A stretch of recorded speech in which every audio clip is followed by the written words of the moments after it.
Hi everyone, I've just brought another video for you guys, so let's get started without further ado. Also, remember to like and comment. Tell me which manhwa you'd like me to cover next. Let's do this. Mr. Chen watched as the delivery men confirmed the operation's success. 100 buckets of fried chicken had arrived punctually, according to his strict requirement. The delivery list seemed endless. Ribs, fish, and various delicacies were unloaded by dozens of employees, filling the warehouse with a monumental feast.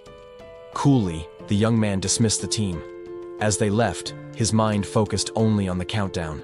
In less than a month, the world they knew would cease to exist. The workers left whispering about the rich client's extravagance, calling him a hungry ghost.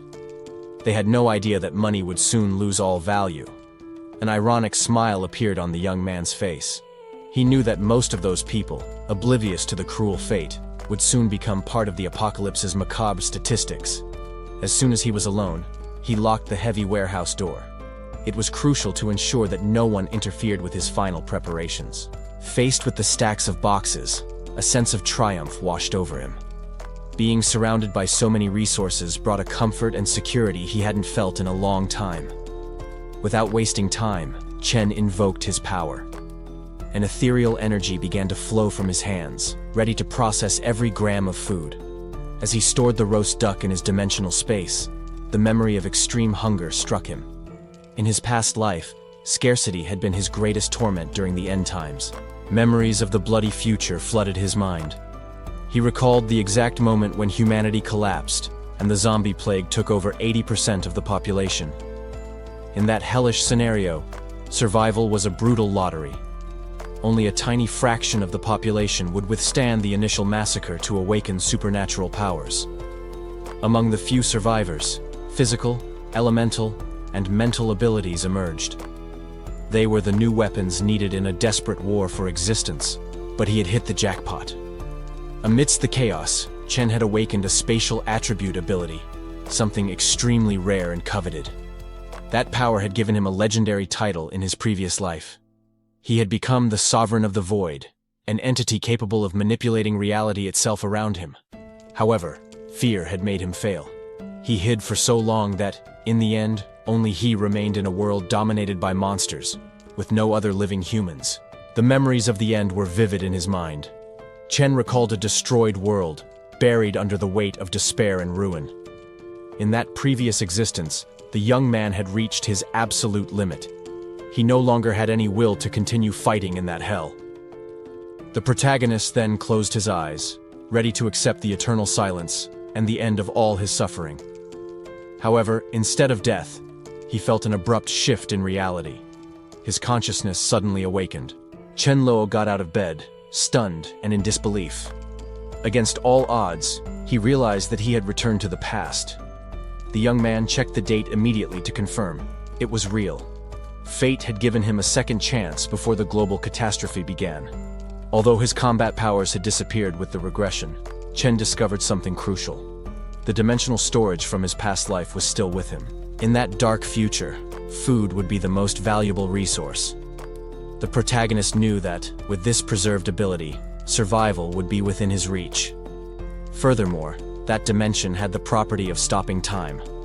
Any food stored there would remain fresh indefinitely, an invaluable strategic advantage. Chen Luo smiled, feeling confidence return. He decided right there that he would not let this divine opportunity slip through his fingers. As he walked absorbed in his preparation plans, something interrupted his train of thought. The phone in his pocket vibrated. Upon answering, the young man was greeted by an angry voice on the other end, demanding his immediate presence in the office to demand explanations. It was his uncle. Chen's gaze darkened instantly. This time he promised himself that he would not be the naive victim he had been in the past. Upon arriving at the corporation's headquarters, the confrontation began before he even entered. The authoritative voice aggressively questioned his recent actions. The relative was livid and incredulous.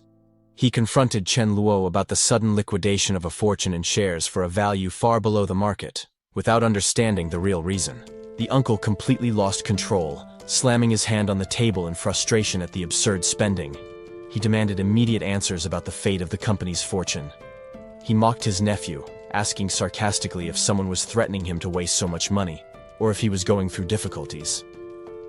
Chen Luo, however, remained indifferent to the relative's emotional outburst. He simply rested his head on his hand, showing absolute boredom. Calmly, the young man clarified that no one had coerced him. The decision to spend that massive amount had been entirely his. He made up an excuse about stocking up on pork to profit from a supposed price increase. The uncle listened to this in disbelief, finding the justification completely ridiculous. The older man tried to process such financial folly. He began to genuinely believe that his nephew was having mental problems.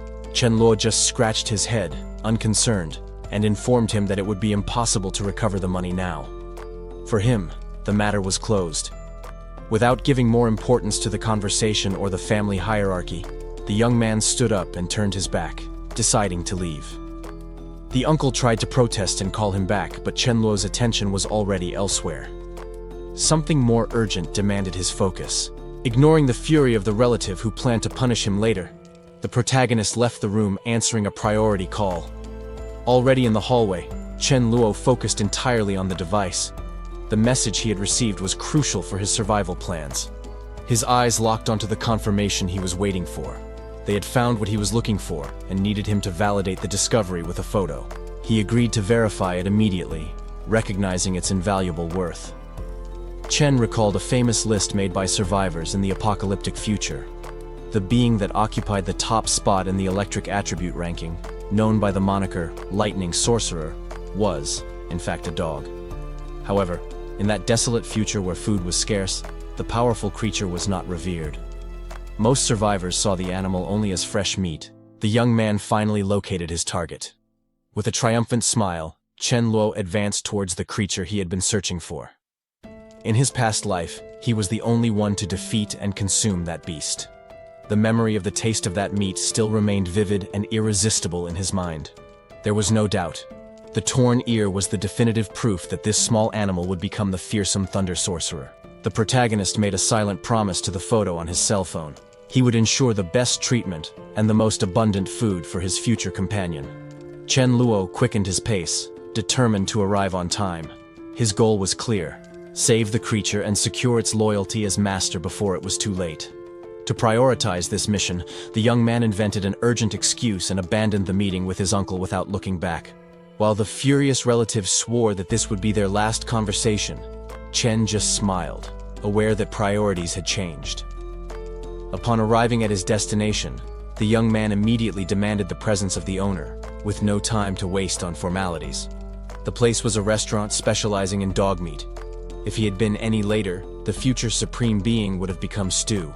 Caged and hopeless, the small animal awaited its imminent end, unaware of the grand destiny that awaited it. Chen Luo crouched in front of the cage.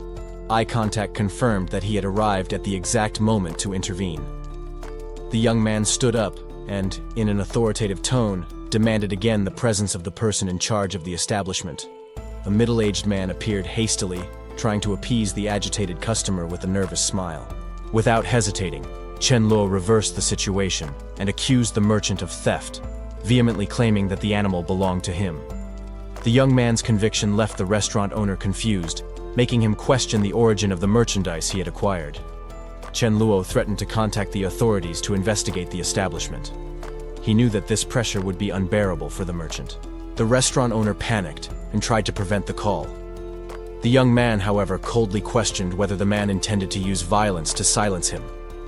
When the owner tried to advance, Chen reacted instantly.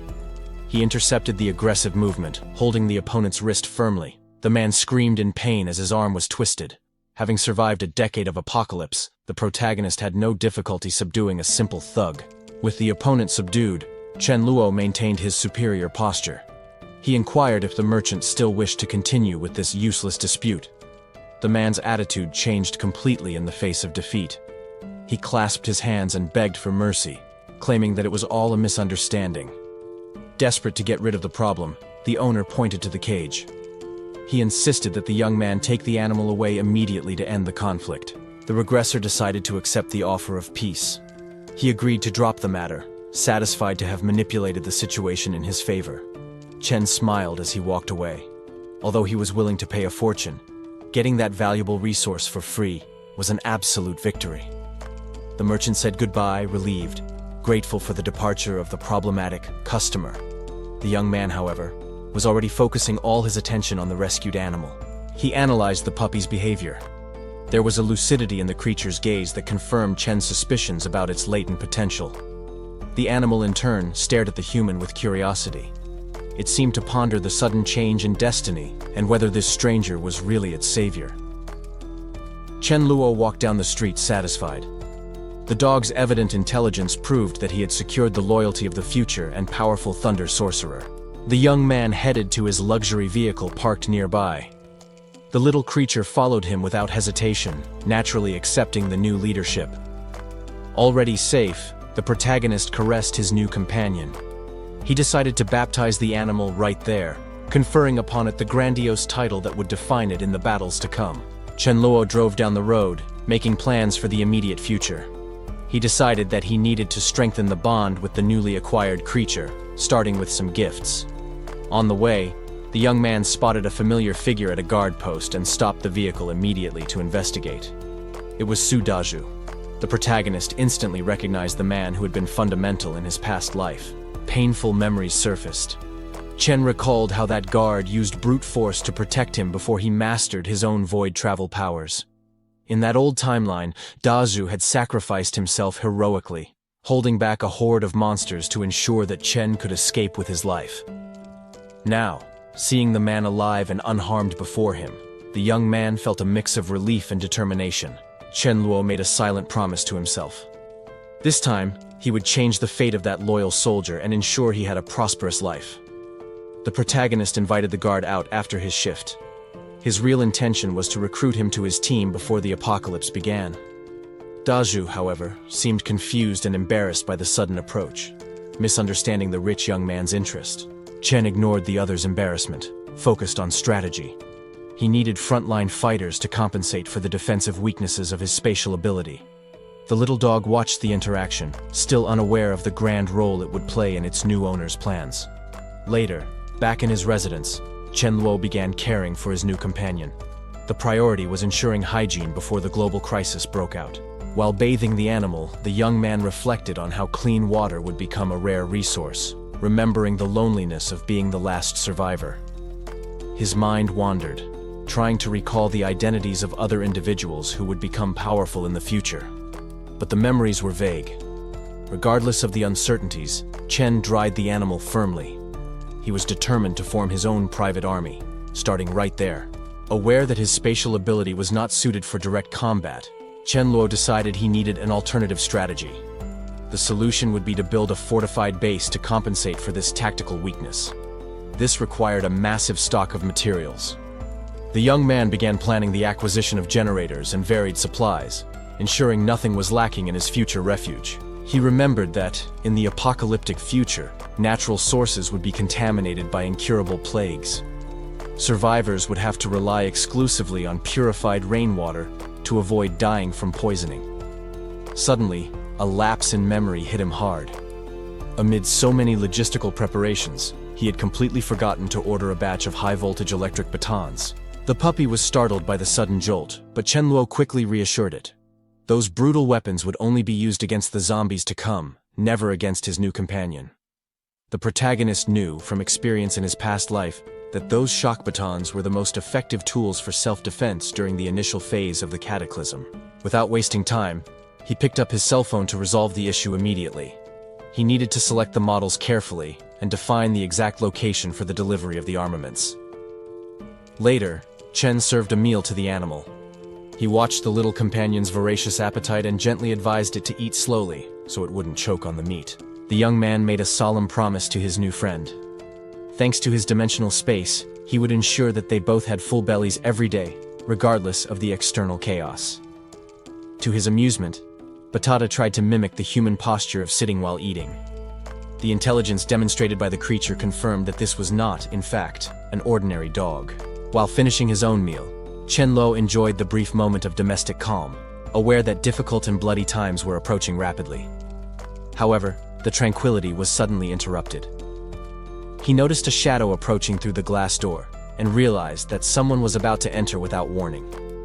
The boy stopped eating immediately, surprised. The unexpected visit caught him completely off guard in such a casual and intimate moment. The woman entered confidently and introduced herself as Ma Yu. Her imposing presence there indicated a professional commitment that had been completely neglected by the host. Chen Luo stood up, visibly embarrassed by his forgetfulness. Too focused on stocking resources to survive the apocalypse, he had erased from his mind the class scheduled for that afternoon. Chen Luo seemed carefree, but Ma Yu couldn't understand his motivations. She questioned internally why someone would pay a fortune just for those simple lessons. His relaxed attitude made her suspicious. It didn't seem like the normal behavior of someone who valued the money they had just invested. Observing the boy's good looks, she doubted he needed to cook to win someone over.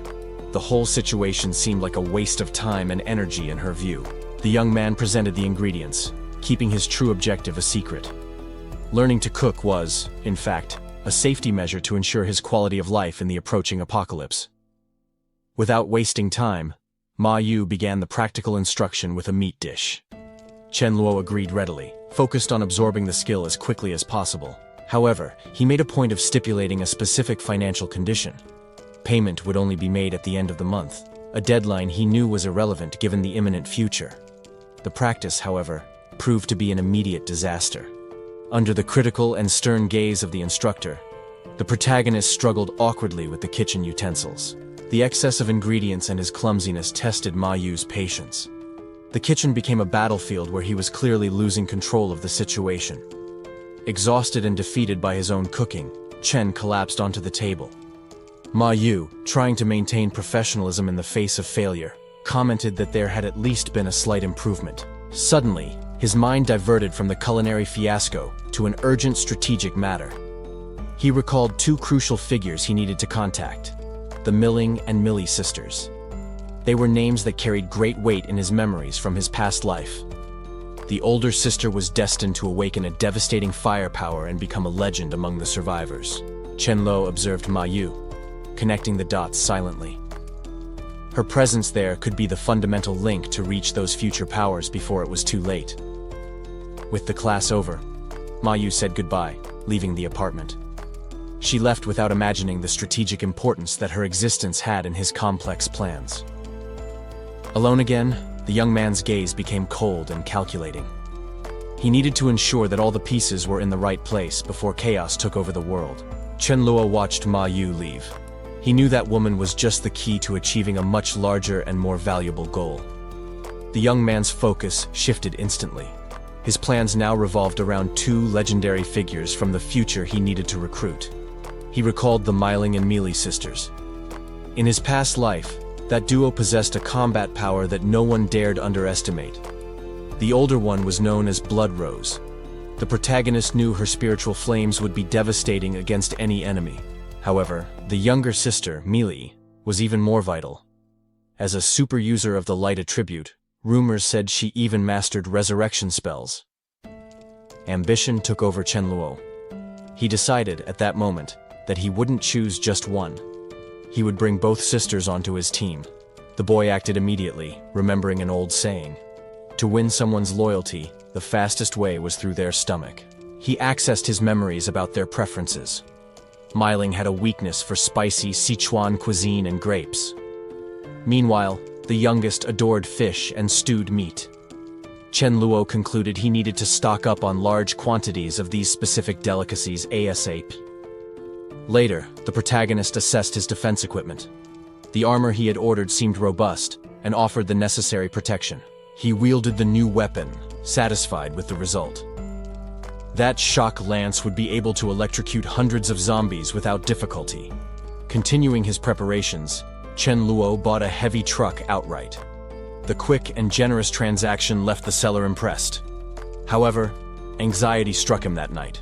The young man tossed and turned in bed repeatedly, unable to find rest. He reflected that, even if the end of the world didn't occur, the financial loss would be irrelevant. But the memories of the apocalypse's cruelty were too real to ignore. Days passed until the end of the month.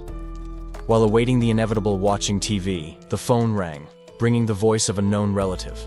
Chen Luo answered the phone with the tranquility of someone who already controlled the situation, listening attentively to the voice on the other end. While the conversation flowed, the young man absent-mindedly played with a coin between his fingers, calculating the time he had left. He agreed with the proposal, but his smile hid plans that the person on the line would never imagine. With a decisive gesture, the protagonist instructed his interlocutor to wait at home, promising to go there personally to resolve everything. Chen Luo suggested they also invite Brother Fei, ensuring that all the pieces were gathered in the same place. However, upon hanging up, his expression darkened. He knew that, without his intervention, the fate of those two would be certain death in the imminent apocalypse. Already inside the prepared vehicle, the young man warned his canine companion not to run away, prioritizing the animal's safety. Suddenly, Chen Luo's gaze fixed on something familiar outside the window. It was Su Dazhu, standing guard on the street with his usual rigid and disciplined posture. The protagonist recalled that his friend had survived alone in his past life. But, as sworn brothers, he felt he should offer advice this time. Chen Luo stopped the car next to the security guard and made up an excuse about a bad feeling to justify his sudden approach. With urgency in his voice, he made Su Dazhu promise to stay in a safe and alert location at exactly 9 o'clock. Meanwhile, in a luxurious residence on the other side of the city, Chen Luo's financial movements were the main topic. The son questioned his father about the refusal of the investment, not understanding why they would reject what seemed like easy money. However, the patriarch suspected a trap, believing that Chen Luo was desperate for quick money and acting like an addicted gambler. Two men spoke in low voices, agreeing that caution was still necessary given the family's recent financial circumstances. The host greeted Chen Luo with a wide smile, joking about his own cowardice, while, greedy, he reminded the young man to share the profits from the cryptocurrency investments. Time was running out. Chen Luo returned the hug coldly. He promised extravagant gifts if he became rich, knowing perfectly well that those promises would never need to be fulfilled in the new world to come. Ignoring social etiquette, the protagonist focused entirely on the food, devouring the meal urgently, as if it were the last of his life. The relatives watched in awkward and confused silence, unable to understand the reason for that desperate hunger in the middle of a formal dinner. The strangeness was interrupted when they noticed the absence of an employee. The father, worried, ordered his son, little Fei, to check if she was sick. Chen Luo stopped chewing instantly. His gaze became sharp and calculating. He knew exactly what that supposed illness meant. Doomsday had arrived. Chen Luo stood up and offered to accompany his cousin on the check, hiding his true intentions under a mask of helpfulness. The tension increased in the dark hallway as a hesitant hand turned the doorknob, unaware of the horror that awaited on the other side of the door. The scene inside was grotesque. The maid, now transformed, was crouched on the floor, feasting on someone else's flesh in the middle of a pool of blood. Sensing new intruders, the creature turned abruptly, revealing its monstrous face before lunging at the door with murderous fury. Panic overwhelmed the cousin instantly. He slammed the door shut to block the monster, screaming in terror at the amount of blood he had just witnessed. While the other trembled with fear holding the handle, Chen Luo watched the scene with a disturbing calm, showing no surprise at the chaos. With cruel logic, the young man questioned why they were blocking the view. He reminded his terrified cousin that their mission was precisely to check the situation, urging him to open the door. Before his cousin could react to that insanity, Chen Luo acted. A quick and brutal electric shock to the back of the neck knocked the man down, sealing his fate. Chen Luo assured his fallen cousin that death would not come quickly. He planned to prolong the suffering far beyond a simple electric shock. Panic settled into the room. The only possible reaction for those near the door was to desperately try to hold on in the face of the unfolding horror. The protagonist decided it wasn't worth getting his hands dirty now. Watching his relative be devoured alive by the creature seemed like a much more fitting and interesting punishment. While the young man maintained a chilling coldness, his uncle finally understood the danger. The older man's initial shock quickly turned into furious indignation. The uncle tried to confront him with shouts, but Chen Luo was not intimidated.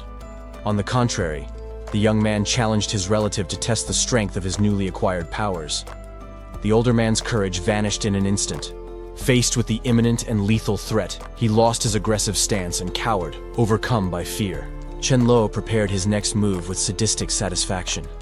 He felt the power flowing through the weapon, reveling in the absolute control he had over those men's lives.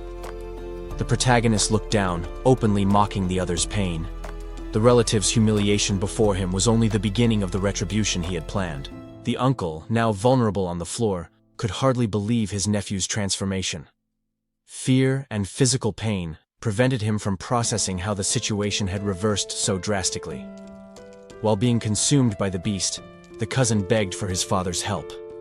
The uncle, however, cruelly disowned his own son, trying to distance himself to save his own skin. Chen Luo did not allow that cowardly escape. With a firm kick, he sent the uncle back into danger, forcing him to reunite with his dying son. The man realized too late that there was no escape. Paralyzing terror took hold of him as he noticed that he had been delivered to the same cruel fate as his son. The young regressor watched everything with a critical and merciless gaze. He refused to miss any detail of that grotesque scene, considering it an unmissable spectacle. To ensure there were no mistakes, Chen Luo intervened physically. He used his weapon to pin the uncle in place, sealing his fate alongside the hungry creature. The protagonist watched the bloody outcome without showing any remorse.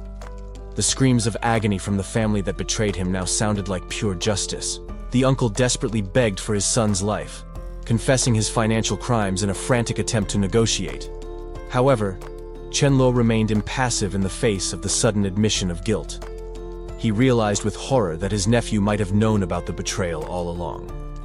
Fear of the real consequences finally settled in the older man's mind. Even in such a critical situation, the uncle tried to coerce Chen Luo using the police as a threat. The protagonist, knowing what was to come, found the blackmail attempt laughable. When the threats failed, the man resorted to insults, accusing the young man of being an ungrateful beast for turning against his own family in this moment of crisis. He shouted about how the family had taken Chen Luo in out of charity in the past, trying to use guilt and debt of gratitude as a last weapon. But his words were cut short by a horrifying sight. The monster continued its bloody feast, tearing apart the cousin while the father watched the scene, helpless. Overcome with grief and rage, he turned his fury against Chen Luo, shouting that modern technology and the law would eventually catch up with him for his crimes. Chen Luo listened to the empty threats with pure indifference. He knew that the world as they knew it was already over, making human laws irrelevant. Tired of that useless conversation, the young man decided to reunite the family once and for all. He hurled the uncle directly towards the hungry creature. With a sarcastic thought about fulfilling his family duty by joining father and son in death, Chen Luo left them to their own cruel fate. He calmly wiped a speck of blood from his face, completely unshaken by the carnage he had just facilitated. His coldness was absolute. The creature, sensing the presence of a more alive and dangerous prey, diverted its attention from the corpses and suddenly advanced against the protagonist. Chen Luo didn't back down an inch. He invoked his elemental power, concentrating a lethal charge of electricity ready to be released. The beast screamed in agony as the raw energy coursed through its body, burning its corrupted flesh and paralyzing its movements. With a precise and devastating blow, Chen Luo executed the creature. That was just the first test of his strength in this new reality. Chen Luo didn't hesitate. With the threat neutralized, he used the blade to extract something valuable from the creature's corpse. He knew exactly what to look for. The knowledge from his past life revealed hidden treasures that most would ignore at that stage. It was an energy crystal. That small stone represented the source of power that would begin to emerge in the skulls of the infected after the outbreak. Although it was of a lower grade, typical of the beginning of the apocalypse, the young man carefully stored the item, aware of its future usefulness. These crystals were essential. The energy contained within them accelerated the recovery of the awakened and allowed them to grow stronger quickly. The color and size varied according to the attribute. Creatures linked to fire or wind produced specific stones, reflecting their strength. Spatial users generated transparent crystals. However, Chen Luo recalled a huge purple stone he extracted from Warlock in his previous life. But the memories had to wait. There was another undead trapped in the bars, yearning for freedom and fresh meat. The protagonist smiled coldly. He approached the caged creature, offering a meal loaded with high voltage. The electric shock was lethal and instantaneous. The staff proved to be an extremely efficient tool for effortlessly eliminating those pests. Turning to his dog, Warlock, Chen Luo played sadistically, suggesting he might collect a reward from him as well. The animal, sensing the murderous intent in the joke and remembering the fate of the others, panicked and ran away. The poor dog seemed betrayed and confused, trembling with fear at the sudden cruelty of the one who was supposed to protect him. Chen Luo soon abandoned the threatening tone. Warlock's awakening was near, and they couldn't be exposed to external danger during the process. It was time to retreat. The young man called the animal inside the house, ensuring a safe place for the transformation to come. Chen Luo continued on his way, indifferent to his companion's obvious panic. He coldly warned the animal that this brutality would soon become just part of the routine. The bodies of his relatives were left behind, stretched out on the cold floor. That bloody scene served as a silent reminder that old family ties were worthless in the new world. The young man settled on the sofa to wait, peeling a fruit with the same blade he might use to kill. Beside him, the dog seemed restless, sensing the tension in the air. Chen Luo ate quietly. He needed to regain his energy and stay calm while awaiting the inevitable awakening of power to come. Suddenly, his instincts alerted him to a drastic change in the atmosphere of the room. Something was about to happen, and the tranquility of the moment shattered. Energy began to crackle violently around Warlock. The evolution process had begun, manifesting as unstable voltaic arcs that illuminated the environment. The animal whined, enveloped by an electrical storm emanating from its own small body. The raw power was too intense to be controlled at that initial stage. The discharge was chaotic and hit Chen Luo head-on. He realized with painful irony that he had become the first victim of his own dog's new powers. When the explosion ceased, the dog fainted, exhausted. The protagonist knew that the intensity of that manifestation was a positive sign. The strength of a superpower depended on how early the awakening occurred. He resumed his snack, calculating. That animal was destined to become a legend among users of the electric attribute, and Chen Luo hoped that the creature's intelligence would evolve along with its strength. However, his strategic thoughts were suddenly interrupted. A sharp, sudden stab pierced his senses, freezing him in place. The fruit fell from his hands as he grabbed his head in agony. The pain was excruciating, as if his skull was being split in half from the inside out. The world around him seemed to distort and darken. The intensity of the moment caused his consciousness to waver, plunging him into a brief abyss of suffering. The surge passed as quickly as it came, leaving him gasping on the floor. Chen Luo caught his breath, realizing that he had crossed the threshold of his own transformation. He focused his will, manifesting pure energy in his hands. Unlike the emptiness of his past life, now he possessed the means to ascend and dominate that chaotic future. Chen Luo instructed his companion to control the wild electrical discharge. The dog needed to learn to concentrate all the power within itself. The next command was practical and direct. Aim and fire all that accumulated energy at the designated target. Warlock seemed to understand the gravity of the order, processing his master's combat instruction. As he watched, the protagonist assessed his own state. Creating a spatial sphere had already drained a quarter of his vital energy. In addition to the high cost, the current destructive power was mediocre. He knew there was an immense hierarchy of power to reach the king level. Chen Luo recalled that, in his previous life, he had reached that top, becoming a powerful and feared entity. However, that strength was meaningless. He lived without supplies, without company, and without any purpose beyond an empty and lonely survival. The young man pushed away the dark thoughts of the past, focusing on the strategic opportunity that this new chance offered him. He did the mental calculations quickly. He would need to absorb about 20 crystals to ascend to grade 2 of superhuman. Returning to training, Chen instructed Warlock to channel the energy specifically into his throat for a charged attack. The dog released the power all at once, causing a concentrated explosion on the ground that proved the effectiveness of the technique. Proud, the owner stroked the animal's head. The training was over. Now the goal was to secure the food stocks in the cold storage. The pair left immediately, parking the luxury vehicle upon arriving at the planned destination. Upon seeing a group of undead, Chen Luo felt no fear. He smiled confidently, seeing in those creatures only the crystals needed for his evolution. Preparing his equipment, the survivor signaled to his canine partner. It was time to start the hunt and collect the resources. Chen Luo instructed his canine companion on the combat tactic. The objective wasn't direct confrontation, but using agility to lure the horde and create openings. The presence of the undead was suffocating. Their predatory instincts reacted immediately to the intruder's movements. The plan went into action. While the protagonist fended off the monsters with precise strikes from his staff, the dog advanced to provide support and confuse the enemies. However, the animal's inexperience took over. The little dog miscalculated the attack and passed right by the target, becoming visibly confused by his own mistake.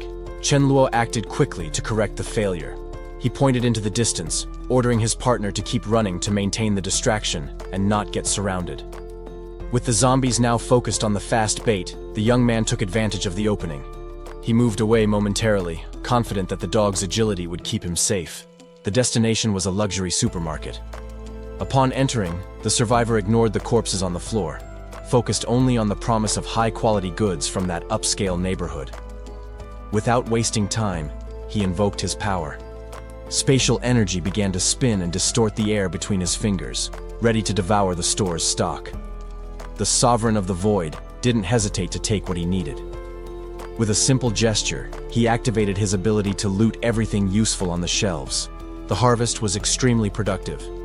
While eliminating any remaining threats, he accumulated fruits, snacks, and the precious energy crystals extracted from the fallen monsters. The young man stretched, satisfied with the work done. The immense capacity of his dimensional subspace was an unfair advantage that made the logistics of the apocalypse almost trivial. His attention, however, turned to the outside. He realized that his little ally was returning from the bait mission, bringing with him the danger he had attracted.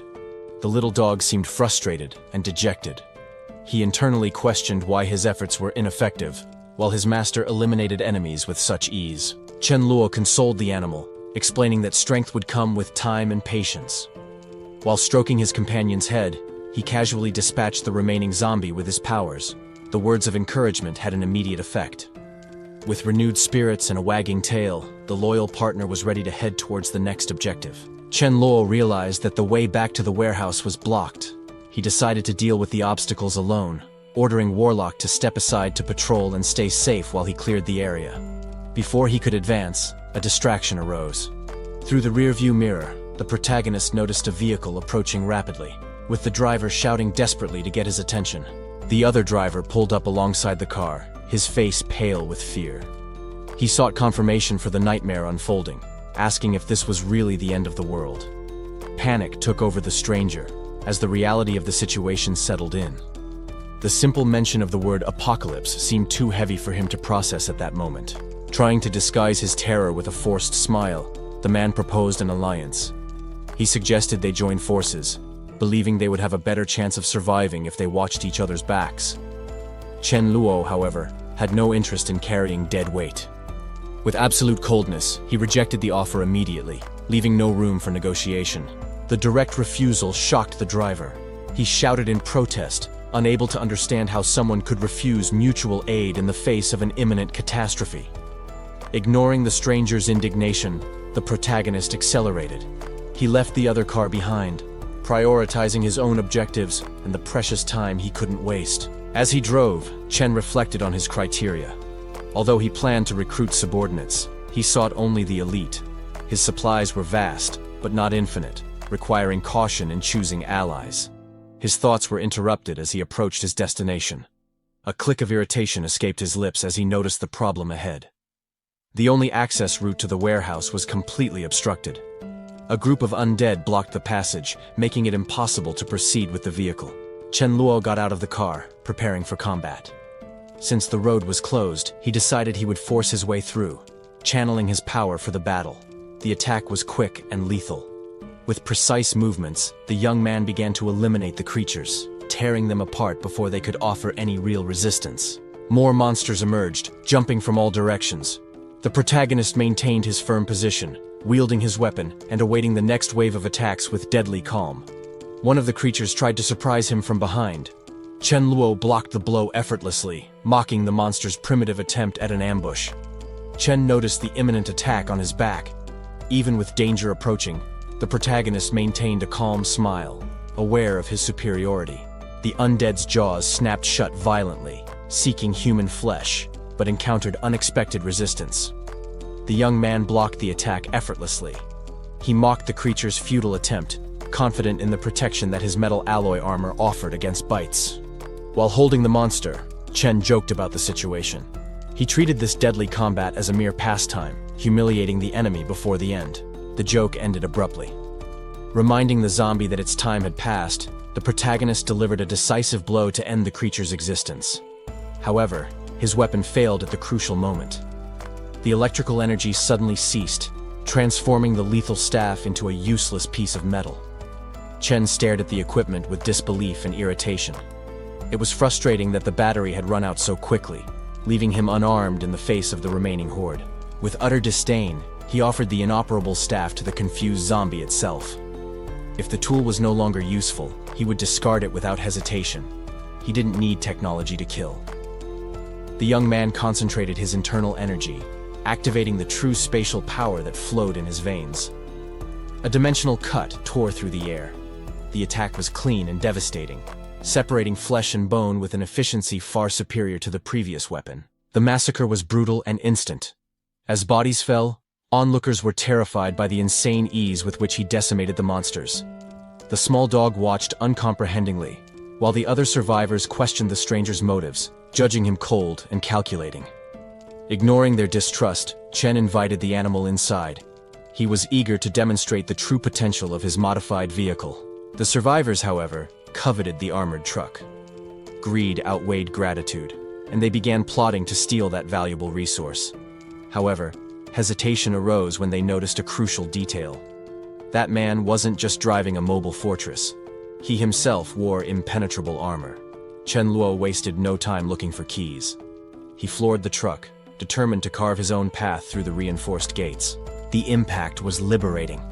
As the young man laughed at the destruction, his canine companion seemed to question the sanity of this reckless plan. Faced with the horde of undead blocking the route, the protagonist weighed his options. Hand-to-hand combat would waste time and energy.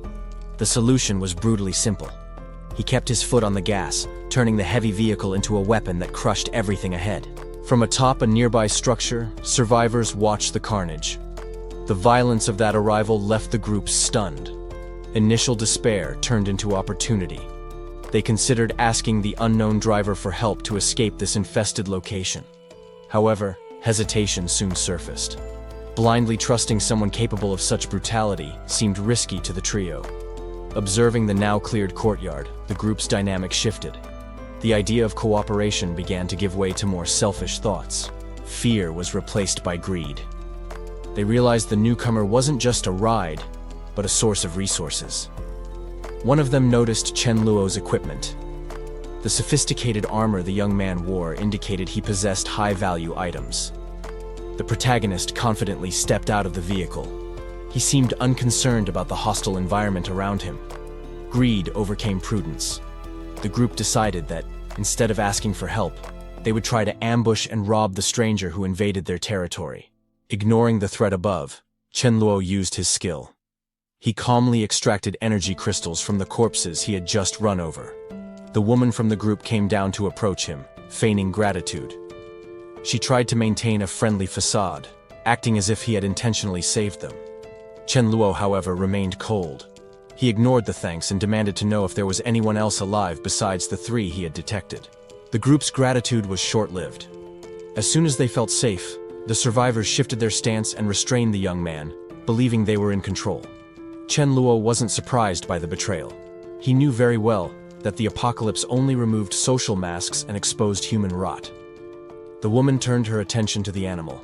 They didn't see the dog as a companion, but just as another resource to be exploited. However, they underestimated their prey. The protagonist smiled, as this was the perfect excuse to test his newly acquired powers. The reaction was explosive. Chen Luo unleashed his energy and struck the traitors with a speed that ordinary eyes could barely follow. In moments, the men were on the ground, incapacitated. The woman was left alone, paralyzed by the shock of seeing the brutal reversal of the situation. The young man advanced without hesitation. He made it clear with his cold demeanor that there would be no mercy or special treatment for her. panic gripped the survivor. Realizing the fatal mistake they had made, she desperately tried to flee from that monster in human form. A cruel smile appeared on Chen Luo's face.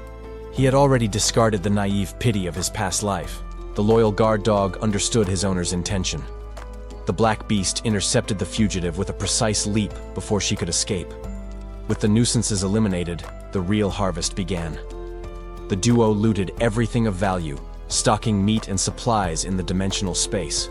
Satisfied with the spoils, they left in the vehicle.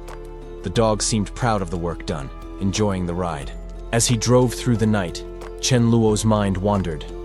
He found himself thinking about the fate of his former ally, Su Dazhu. Suddenly, the headlight illuminated an obstacle. A solitary figure stood in the middle of the road, blocking the vehicle's path. The protagonist immediately analyzed the stranger. There was something hidden under the man's clothes, suggesting this encounter wasn't accidental. Chen Luo sensed something wrong with the road ahead. His instincts, sharpened by the experience of his previous life, alerted him immediately.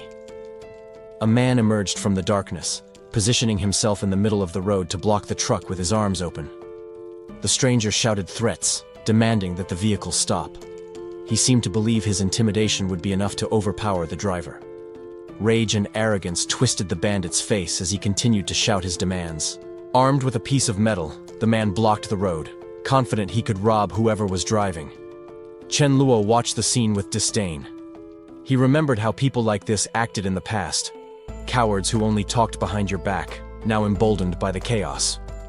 The dog beside him, sensing the hostility, became agitated. The protagonist noticed that the animal had understood the aggressor's violent intentions. Taking advantage of the situation, Chen Luo instigated his companion. He whispered a strategic lie, convincing the animal that the bandit planned to devour it. The assailant lost his patience. He raised his makeshift weapon, ready to attack and teach the defiant driver a lesson. Before the man could strike the truck, the dog leaped out, driven by the fury of becoming the main course.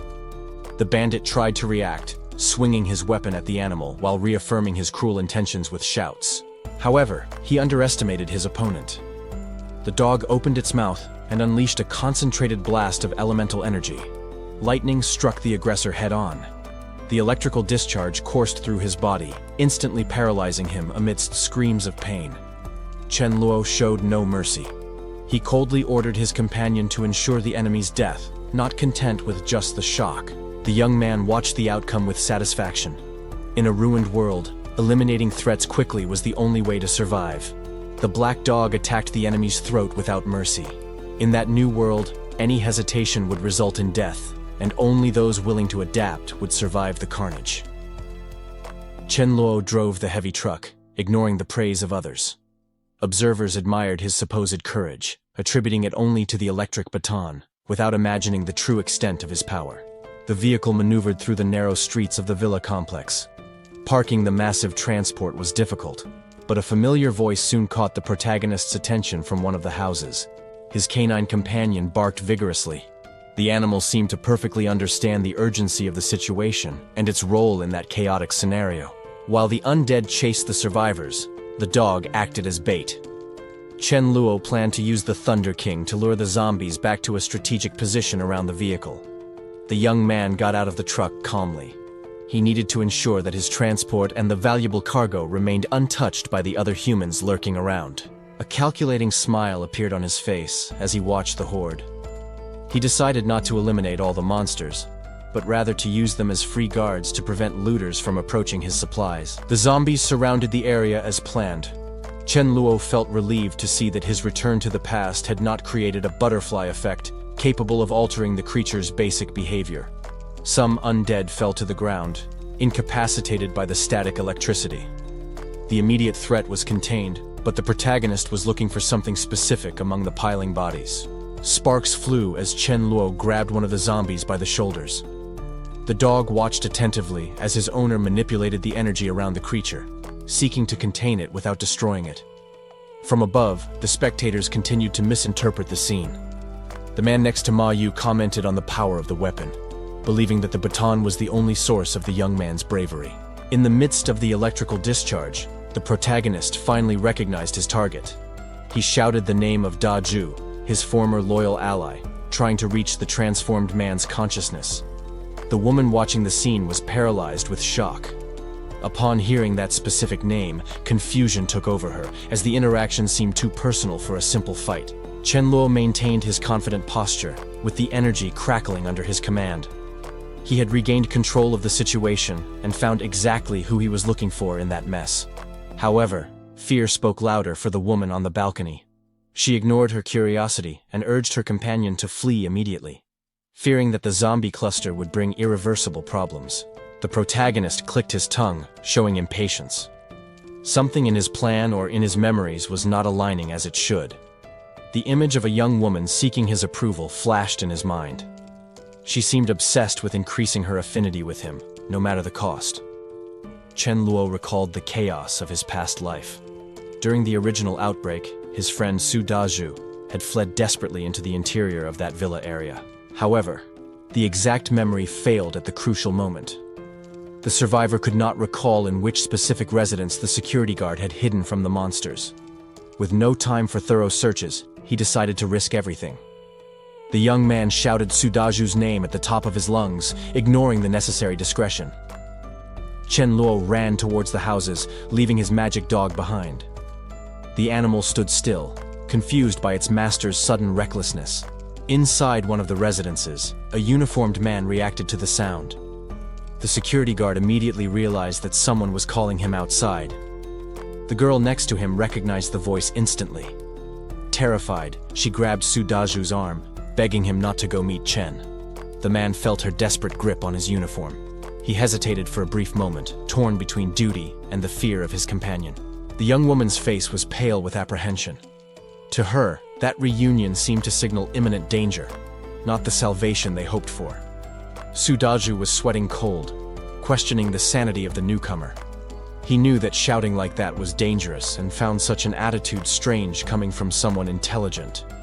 Despite the hysterical warnings, loyalty spoke louder. The security guard decided that he needed to check the situation personally before hiding again. As they looked outside, the worst-case scenario seemed to be confirmed. The girl pointed to the scene, certain that the recklessness had attracted the horde of undead. Chen Luo, however, dominated the situation with brutality. He unleashed a violent electric current on the nearest zombie, frying the creature instantly. Su Dazhu watched the scene, completely amazed. The power of that electric weapon and Chen's bravery transformed his initial concern into pure admiration. A familiar voice cried out for him amidst the chaos of memory, desperately seeking his attention. The woman wore an expression of calculated concern, trying to appear vulnerable in the face of the situation. A sudden burst of power exploded, marking the critical moment of that traumatic memory. However, she soon sought refuge in another's arms, feigning exaggerated relief at her supposed protector's safety, Chen Luo recalled bitterly. In his past life, that woman had been a manipulative burden who almost led them to their deaths several times. She used to play with emotions, claiming she only felt safe with Dazhu to isolate and belittle the protagonist. Yet, behind their backs, she flattered Chen Luo, sowing discord to ensure they both continued to serve her blindly. Her favorite strategy involved hiding her own resources while begging for help, claiming she would starve. The kind Dazhu, deceived by the victim act, handed over his own portion, being treated as a useful fool by her. The young protagonist's gaze hardened.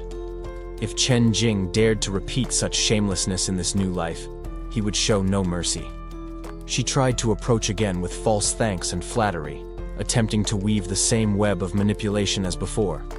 However, the response was immediate. Chen Luo remembered the past betrayal, and his loyal companion acted before she could say more. The dog lunged fiercely, refusing to accept the lie, and directly attacking the object she was protecting. The disguise crumbled along with the torn bag.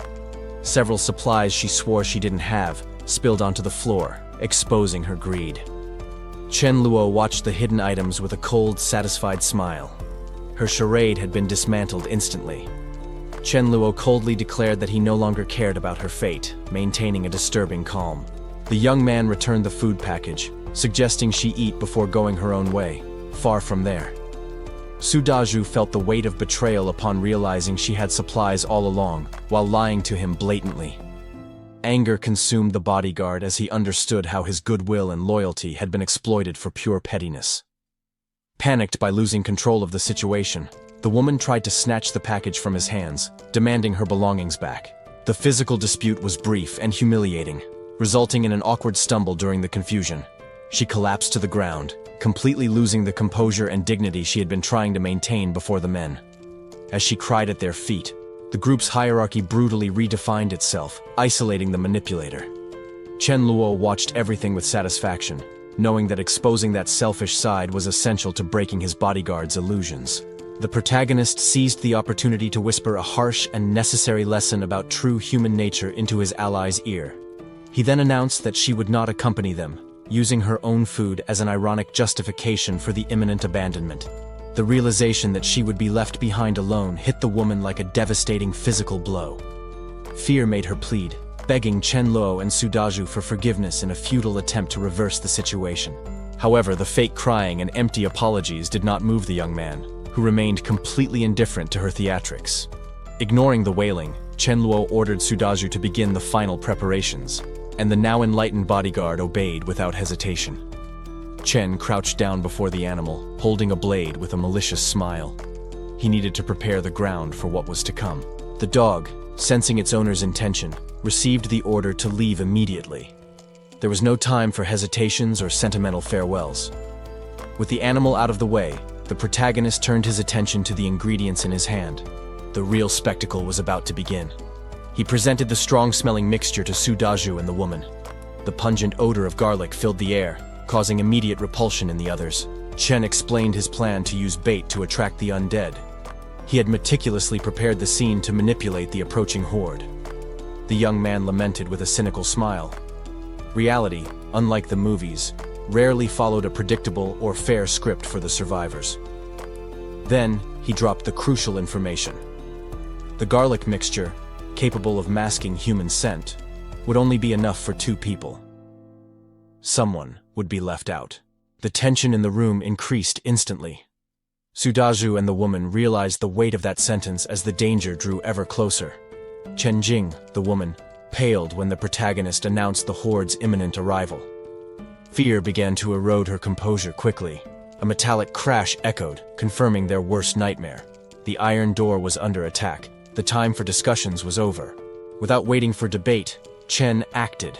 He poured the contents of the bowl directly onto Sudaju, ensuring his ally's protection against the zombies. The big guy stood still, processing what had just happened. His leader was teaching him a brutal lesson about priorities in the apocalypse. Sudaju looked at the woman, feeling the weight of guilt. He knew that without that olfactory camouflage, her chances of survival were practically nil. But Chen showed no remorse whatsoever. To him, humanity was a privilege that some had already forfeited the right to flaunt. The woman realized the fatal trap she had fallen into, leaving only despair. The protagonist, however, maintained his cold demeanor, defying her selfish logic. The young woman desperately believed that this gesture would guarantee her survival, clinging to the only hope left. However, Sudaju revealed the brutal truth with contempt. The original plan never included sharing the protection with her. Chen Luo watched the scene coldly. In the apocalypse, casual kindness was a fatal weakness he had decided to abandon. The protagonist maintained his unwavering stance. There was no room for hesitation or pity in his calculations for the future. The woman tried to argue that she was deceived, but the young man retorted immediately. He reminded her that the choices that led her there were her own. Chen Luo approached to decree the sentence. He made it clear that, given the situation, her fate was irrevocably sealed. Absolute terror paralyzed the girl. Faced with certain death, any facade of dignity crumbled instantly. The survivor justified his cruelty. She had tried to exploit his brother's kindness, and he would prioritize the lives of his own team above all else. Chen Luo turned his back, determined to leave. He knew that the dead reveal no secrets, and leaving her behind would ensure silence about their abilities. Amid tears, the woman finally understood the extent of the betrayal. The protection she coveted had already been used by the 2 men. Sudaju, although visibly tense with the moral decision, agreed to follow his friend's ruthless leadership. In a final act of desperation, she humbled herself and begged for mercy. She promised to do anything in the future if she was spared at that moment. Chen Luo's gaze remained icy and indifferent. He reaffirmed that her only function now was to die so that they could escape. Realizing that there would be no salvation, the woman's fear turned into pure hatred. She cursed him as the horde of undead approached. The monsters advanced voraciously on the bait left behind. As she was torn apart, her last screams were eternal curses directed at Chen Luo. Chen watched the chaos around him with frustration. He lamented the miscalculation and the bad luck of seeing his home of a decade transformed into that bloody mess. There was no time for Sudaju's grief. The young man coldly ordered the security guard to put aside his shock and help him remove the corpses immediately. Half an hour passed as the pair worked in silence. They dragged the bodies out of the residence, cleaning up the scene of the recent massacre. With the task completed, Chen sat down exhausted on the floor. The physical exertion made him wish he had a maid to deal with those persistent bloodstains. The image of Ma Yu then came to his mind. He considered that the woman would be a perfect candidate, combining good looks with a tireless work ethic. Dazhu returned to the enclosure, still tense and alert. Chen, however, reassured him with a confident smile, promising that there was real food waiting for them. Suddenly, a complete banquet materialized on the table. Steaming, fresh dishes appeared like a miracle in the midst of the apocalypse. The security guard was stunned by the sight. He was sweating cold, unable to understand how that luxurious meal had appeared out of nowhere. Chen touched his temple, indicating that the answer to that mystery lay in a newly discovered mental ability. He lied strategically, claiming to have awakened void-type powers. He explained that, sensing the disaster, he used this ability to stockpile resources preventively. Dazhu accepted the logic, finding it more plausible than the truth about rebirth. Chen sealed the alliance by offering a toast and calling him brother. While they ate, a small black dog took advantage of the generosity. The animal mentally thanked its new master for the food received. Tears filled the creature's eyes. The little animal's gratitude was immense for receiving something as precious as food at that moment. Chen analyzed the energy flow with interest. He noted that the animal had consumed 9 cores, an amount that would have made any other being scream in pain. The protagonist relaxed in bed, amused by the result. Although the resistance had lasted little, he knew that that dog possessed the talent of the future Thunder King. Chen Luo analyzed his current cultivation speed. Compared to his past life, where he took a long time to master the Void Step, his progress now was incomparably superior. He calculated that he would soon reach the 4th rank. The Elemental Blade, an ability that he had only mastered at the height of his power, now seemed accessible much earlier. The protagonist turned his attention to Sudaju, commenting on the significant increase in his strength after absorbing the energy from several crystals. The black dog, who had also consumed the cores, displayed a vibrant and satisfied energy, clearly strengthened by the energy feast. While Sudaju was still processing the situation with astonishment, Chen Luo maintained a confident posture, aware of the overwhelming advantage they possessed. The young man materialized equipment from his dimensional space, determined to prepare his ally for the imminent dangers. He instructed his friend to put on the armor and eat well. The immediate plan required them to be ready to secure the grain depot. Sudaju received the heavy equipment in his arms. Without questioning the origin of the items, he readily agreed, reaffirming his unwavering loyalty. Outside, the threat became real. A group of undead blocked the path near the transport, awaiting any sign of life. Chen Luo, however, showed no concern. On the contrary, he saw in those creatures the perfect opportunity for a practical test. He suggested to Sudaju that they shouldn't ignore the enemies. It was the ideal chance to put their newly acquired powers into practice in real combat. The black dog didn't wait for a complex strategy. With impressive bravery, the animal darted towards the danger without hesitation. Sudaju watched in disbelief as the small animal easily knocked down the undead, demonstrating surprising ferocity. Taking advantage of his companion's shock, Chen Luo approached and used the dog's performance to make a taunt. In a mocking tone, he compared the animal's audacity to that of his friend, challenging Sudaju to show if he had the same courage to face what was to come. The truck finally arrived at its destination.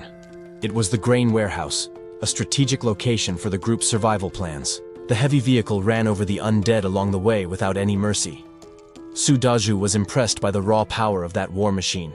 However, The security guard noticed something strange. Despite the deafening noise of the engine and the chaos outside, no one came out to check. The silence was too suspicious. Realizing the implicit danger, the vehicle stopped abruptly in front of the facility. Chen Luo got out of the cab, already equipped with his combat armor. He knew that this unnatural calm preceded something much worse. The pair stopped at the dark entrance, illuminating the path with flashlights. The atmosphere inside was heavy, oppressive, and laden with death. Suddenly, the young master noticed a disturbing detail in the environment. His instincts as an experienced fighter triggered the alert. The light revealed a human skeleton completely clean, without any trace of flesh. This was definitely not the work of ordinary zombies. Chen Luo immediately understood the gravity of the situation. Only a specific type of voracious creature would leave a carcass in that perfect state. Sudaju tried to move forward but was stopped abruptly. The protagonist decided that it was not worth risking their lives against the unknown at that moment. That's when the sound started. A sharp, repetitive squeal echoed through the walls, confirming Chen Luo's worst fears. There was no time to lose. The young man shouted for them to retreat immediately, identifying the threat as a lethal swarm of mutant rats. The darkness came to life behind them. Hundreds of creatures emerged from the shadows, advancing like a voracious tide ready to devour everything. They ran outside, seeking the safety of daylight. The warlock dog remained alert, sensing that battle was inevitable. However, the escape would not be so simple. The horde's leader, a gigantic and grotesque rodent, emerged to block the way. Chen Luo and Sudaju found themselves surrounded. What was most frightening was not just the quantity, but the intelligence in the eyes of that creature, which commanded the swarm like a general. Realizing the immediate danger, the protagonist grabbed the security guard and ran. There was no time to fight. Survival was the only priority as jaws snapped at their heels. The escape would not be easy. One of the beasts managed to sink its teeth into Sudaju's back, tearing his protection and eliciting a cry of pain from his ally. The pain was sharp, but the fear was worse.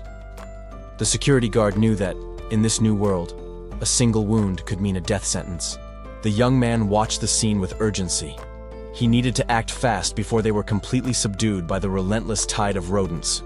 Drawing his electrified weapon, Chen Luo counterattacked.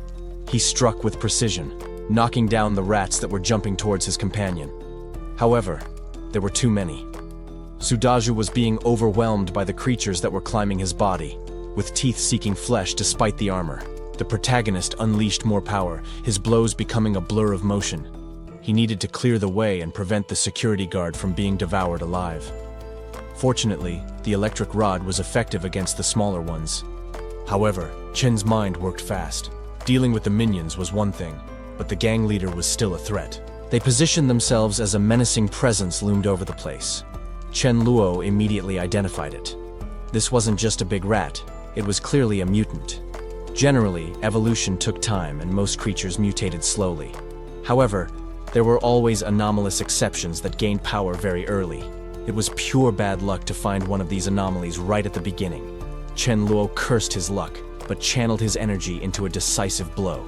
With a powerful kick, the young man pushed away the beast that threatened the security guard, sending it flying away with the violent impact. Recovering quickly, Sudaju didn't waste the opening. He brandished his weapon with all his strength, shouting as he tried to crush the creature. But the mutant was too fast. The creature ignored the attack and lunged directly at the man's face, proving that brute force would not be enough. The creature lunged violently, its enormous fangs seeking living flesh to tear apart. Luckily, the protective gear withstood the initial impact, although the teeth had sunk dangerously into the fabric. Sudaju panicked, realizing that the armor wouldn't withstand a second attack from that monster and his life hung by a thread.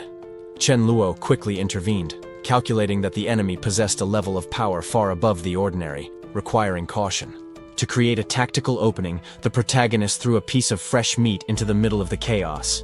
The smell of blood worked immediately, attracting the horde of smaller rats and drawing them away from the fallen security guard. With the path clear of interference, the young master focused all his murderous intent on the leader of the pack. The beast, gifted with intelligence, tried to hold on to its prey, but Chen Luo placed all his hopes on the power of his void sword. A precise strike cut through the air. hitting the monster with lethal force before it could react to the new threat. The Rat King tried to flee upon realizing the disadvantage, but the protagonist pursued the target, refusing to let the prey escape.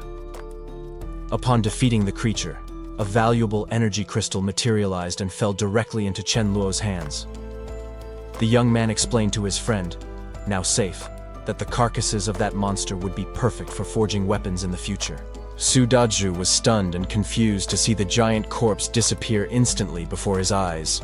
The protagonist had already collected the useful materials, efficiently adding the Rat King's fangs to his inventory. When questioned about his limits, Chen Luo casually revealed that his dimensional storage was as vast as an entire grain depot. Chen Luo issued a stern warning to his companion. That secret could not be revealed to anyone, under any circumstances. Su Dazhu immediately understood the gravity of the situation. The security guard swore absolute loyalty, guaranteeing that he would take that information to the grave if necessary. Suddenly, the lighting in the place failed. The group interrupted the conversation, alerted by the sudden darkness that took over the warehouse. The protagonist decided to act fast in the face of the unforeseen. He used his spatial ability to collect the remaining supplies and ordered an immediate retreat. Later, in safety, Su Dazhu suggested that they stay home training to avoid risks. Chen Luo, however, insisted that he needed to go out to test his dog's new electrical abilities against zombies. The young man instructed his friend to rest and enjoy his free time with games and movies. Dazhu readily agreed, relieved not to have to face monsters for now. With the agreement made, the pair decided to have dinner. Chen Luo, however, began to list the household responsibilities he expected to see fulfilled in the house. Later, facing a sink full of dishes, the boy teased his animal. He suggested that the Thunder King should learn to wash bowls now that he was evolving. While hydrating, Chen Luo reminded the dog that he had reached the second rank of power the day before, hinting that he expected more usefulness from him. The small animal only barked in response, staring at his owner with an innocent expression. Shortly after, the protagonist sat down at the entrance to put on his shoes. The dog watched attentively as his master prepared to leave. The animal quickly raised its paw, signaling for the human to wait before crossing the door. In his thoughts, the dog felt touched. He concluded that his owner was trying to protect him from the danger outside, showing genuine concern. The reality, however, was cruel.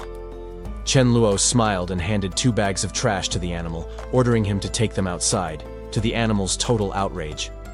The young man sighed as he left, disappointed. He lamented that, despite the power, his companion still didn't have the initiative to perform household chores without being ordered. Chen Luo felt the weight of daily tasks and realized that he needed logistical support. The memory of Ma Yu emerged as the ideal solution to manage his daily life. The protagonist accessed his memories and recalled her exact location. The young woman resided in the employee dormitory of a luxury hotel in the vicinity. With a confident smile, he set a clear goal for himself. As soon as he reached the 3rd level of power, his absolute priority would be to go get her. Later, while resting, an aura of energy enveloped his body. The process of cultivation and strengthening continued intensely, even during rest. Suddenly, his mind underwent a violent expansion. The psychic barriers were broken, signaling a significant and instant advance in his mental capacities. Upon waking up, the young man was incredulous at his own efficiency. The progress that had cost half a month of effort in his previous life was achieved in just 3 days now. He felt the power coursing through his veins and went to his canine companion. The Thunder King was lucky to follow him, as the benefits of evolution were shared. Chen Luo checked his attributes and noticed that the duration of his offensive ability had quadrupled. With this new level of strength, isolation was no longer necessary. He stretched, setting the itinerary for the following morning. The mission would consist of locating Ma Yu and simultaneously collecting vital crystals for his growth. The next day, the pair arrived in the vicinity of the hotel. The calm was broken immediately by the start of a violent confrontation at the entrance to the complex. Amidst the chaos of battle, the protagonist identified the staff building. He signaled to his ally, confirming that the target had finally been located. Electrical discharges swept the outer corridor, eliminating the undead threats. Their combined force carved a safe path through the horde with brutality. The noise of the massacre drew the attention of a hidden survivor. a hotel employee, trembling with fear, cried out for help upon glimpsing a chance of rescue. Chen Luo observed the fallen bodies with pragmatic satisfaction. After 30 minutes of just killing monsters, finding a living human was a valuable tactical opportunity. The youth ignored the survivors' panic and cut straight to the chase. He demanded to know immediately if the man had information about Ma Yu's whereabouts. The woman in blue yanked Mei Yu's hair violently. She made it clear that this humiliating assault was the price to pay for refusing her previous orders. The aggressor shouted, furious at the victim's audacity to defy her, demanding to know if she had any idea who she was facing at that critical moment. One of the men in suits intervened coldly. He argued that the remaining vegetables in the stock simply wouldn't be enough to guarantee the survival of the entire group. The man then pushed Mei Yu forward. He was willing to sacrifice her without hesitation to save resources and ensure his own safety. The young woman looked at her colleagues, incredulous. The betrayal of those she worked with hit her harder than any physical blow, realizing her life was worthless to them. She begged the manager, shouting that being expelled meant certain death. However, the group ignored her desperate pleas and ordered them to get rid of her immediately. As the door closed, the woman in blue sneered one last time. That cruel sentence was the final fate imposed on those who did not obey the established hierarchy. Outside, death awaited. Pale and hungry creatures, no longer human, roamed in the darkness in search of fresh meat. Mei Yu fought back tears and panic. She decided she wouldn't give her tormentors the final satisfaction of hearing her cry or beg as she died. Fear gave way to intense fury. In her heart, she made a silent oath. She would pay any price to anyone who helped her kill that group of traitors. The creatures sensed her presence and advanced with supernatural speed, ready to tear apart the defenseless prey that had just been served to them. Suddenly, a red slash tore through the air. Before the monsters could touch her, they were struck by a brutal and precise attack that interrupted the massacre. The young woman looked up, trembling and surprised to still be alive. She recognized her savior immediately and began to thank Chen Luo for the miraculous rescue. The protagonist acted quickly, covering her mouth with his gloved hand. He made a stiff gesture for silence. Any noise at that moment could be fatal. With the firm posture of an experienced fighter, Chen Luo warned that the conversation would have to wait. The priority now was to eliminate the remaining threats around them. Chen Luo eliminated the last threats with lethal blows. However, upon realizing who the people sheltered there were, he felt a bitter taste of regret for intervening. Inside the shelter, the group of survivors celebrated loudly. They believed that the 5-day nightmare had finally ended thanks to the arrival of that unknown warrior. The last corpse fell to the ground with a dull thud, silencing the roars that had tormented them for so long. An elegant woman quickly stepped forward. She tried to use her usual charm to introduce herself and secure the newcomer's sympathy. Lin Yi kept the smile on her face, confident that her beauty and social status would be enough to manipulate the situation in her favor. The protagonist, however, completely ignored the warm reception. He walked straight past the flatterers to check on the only person who really mattered there. Mei Yu was still in shock. Tears flowed freely, mixing relief at the rescue and the deep pain of the betrayal she had just suffered. Upon seeing the young woman's deplorable state, Chen Luo understood the weight of the situation. He realized that being kind in this new world was too heavy a burden. The group's leader, an arrogant man, interrupted the moment. He offered money and corporate positions in exchange for protection, ignoring that those coins were worthless now.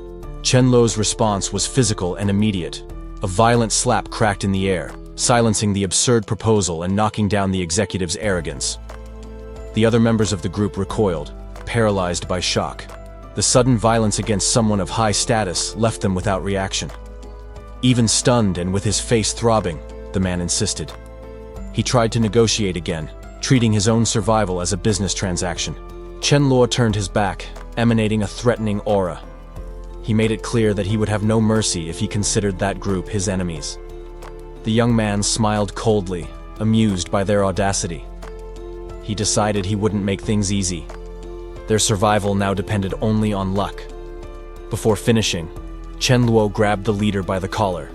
He confronted the man directly about the cruelty of having thrown Mei Yu to her death moments before. Lin Yi realized that her charm wouldn't work. Desperate to survive, she fell to her knees and begged, abandoning any trace of dignity before the young man. The woman offered her own body as a bargaining chip, promising total submission. Chen Luo, however, observed the plea with coldness and utter contempt. The protagonist rejected the offer immediately. With a stern look, he declared that her treacherous nature was too dirty to interest him. The punishment was physical and swift. Before she could react, Lin Yi-er felt ropes tighten around her arms, being forcibly immobilized by the warrior's order. To ensure silence, a gag was brutally inserted. Panic took over her eyes as she realized that she had no more voice or power in that situation. The rest of the group watched the scene in shock. The manager and the other woman quickly understood that the power dynamic had completely shifted in Chen Luo's favor. Terror was evident on the group leader's face. Chen Luo, in turn, just smiled, amused by the fear he inspired in those who previously thought themselves superior. A metal bar was thrown at the feet of the man in the suit. The abrupt gesture served as a silent ultimatum. He should prepare to work, not to fight. The manager stared at the object, confused and terrified. He tried to process what that warrior expected of him, fearing to make the wrong move and be punished. The threat of violence hung in the air. Chen Luo made it clear, with his intimidating posture, that any hesitation would result in painful consequences for the man. However, the protagonist proposed a pragmatic deal. He would spare the group's lives, but in exchange, he demanded manual labor and absolute obedience to maintain the team's logistics. The relief was instantaneous. The leader readily accepted the role of cook and porter, profusely thanking him for the chance to stay alive, even as a servant. Chen Luo then explained himself to Mei Yu. He justified the decision to spare them as a purely practical necessity, as he needed manpower for mundane tasks. The young man assured her that she was safe by his side. Shifting focus, he inquired if the near-death experience had awakened any special abilities in her. Chen Luo decided it was time to end the day's tensions. He announced to the group that they would return to base immediately to celebrate the victory with a real feast. Of course, there was a condition for that generosity. With a mischievous smile, he warned Mei Yu that the hard work in the kitchen would be up to her, a challenge she readily accepted. Night fell over the refuge, bringing a momentary calm. While the world outside remained dangerous, the protagonist took advantage of the silence to better explain how powers worked. He shared his own traumatic experience to reassure her. Chen Luo recalled that, on the third day after it all began, he suffered from intense headaches, a common symptom of awakening. The young man clarified that the exact moment of awakening did not define someone's strength. It wasn't a matter of being a good or bad ability, just a different manifestation of power. He instructed her to focus on her internal sensations. The woman closed her eyes, seeking to feel the flow of energy slowly running through her body, following his guidance. The result was immediate. A small but intense flame sprouted in the palm of her hand, confirming that she had awakened an elemental fire ability. Chen Luo didn't think of combat, but of gastronomy. He realized that a fire user could control the temperature perfectly, making her the ultimate chef for his personal interests. An hour and a half later, the theory proved correct. The table was full, and the aroma of the food, prepared with the precision of the new ability, impressed everyone present. The taste was incomparable. While devouring the meal, Chen Luo felt immense satisfaction, concluding that rescuing and recruiting Mei Yu had been the best investment he could have made. After dinner, he stopped her from continuing with the minor tasks. There was no need for her to worry about cleaning. He wanted to ensure his new ally had proper rest. He offered her the luxury of a hot bath, something rare in those circumstances. However, he seriously warned her to be careful, as the water could still be dangerous if ingested. To complete the reception, Chen Luo gave her a device with movies and books. It was a valuable gift, offering a necessary mental distraction amidst the chaos of the apocalypse. Time passed quietly in the following days. The clear sky seemed to ignore the disaster occurring on Earth, while life in the refuge entered a new routine of preparation. While the world spun outside, Chen Luo focused on his own evolution. The system finally confirmed the fruit of his continuous effort. He had reached the third rank of power. Chen Luo calculated his pace of evolution. That progress was too slow. It would take days to reach the next rank, a time he did not want to waste. 10 days had already passed since the start of the apocalypse. He found himself thinking about the fate of two specific sisters, wondering if they were still safe. Although it wasn't the ideal time to intervene, he decided to check the situation. He needed to ensure that no one else took possession of those two before him. The reason was purely strategic. One of them possessed a rare resurrection spell. A power of that magnitude should belong exclusively to his arsenal. Meanwhile, the guardians of that refuge went out to hunt cores. They left strict orders that the door should never be opened in their absence. The instruction was clear and severe. Ignore any calls for help, even if someone was dying on the doorstep.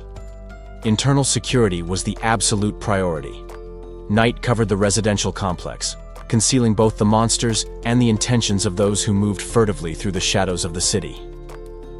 Chen Luo cleared the area with brutal efficiency.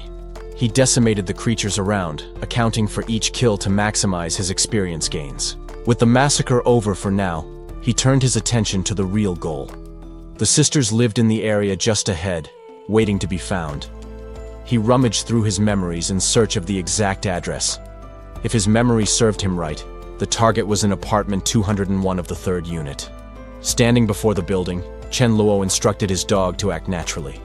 The animal needed to play the role of an ordinary dog so as not to arouse suspicion. However, the dog stopped abruptly. His ears perked up, detecting a presence that had escaped his master's initial senses. Chen Luo noticed the immediate change in behavior.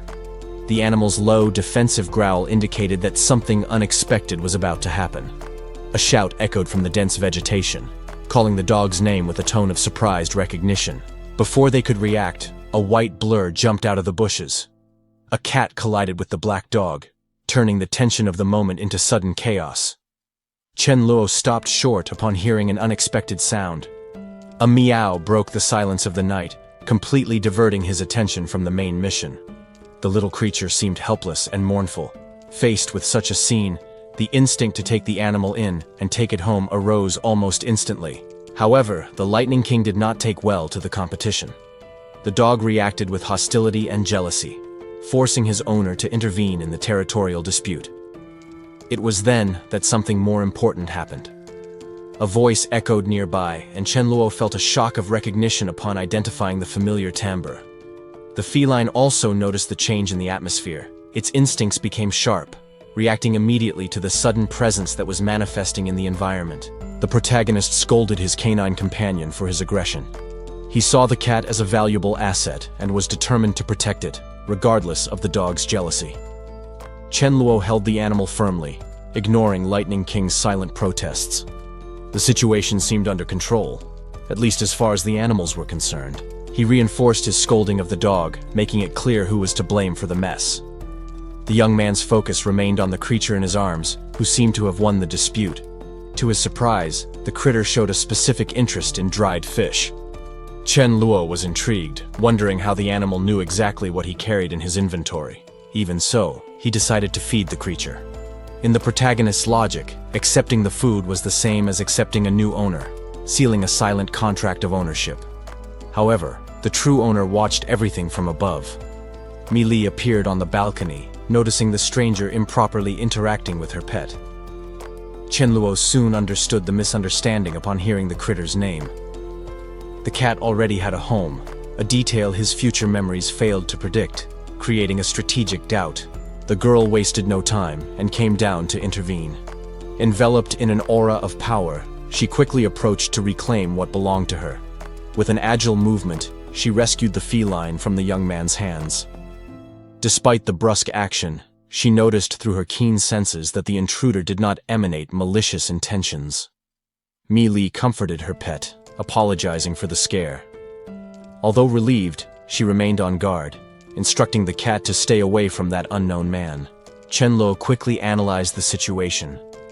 He concluded that if the older sister were present, she would never allow the young woman to expose herself alone to that danger.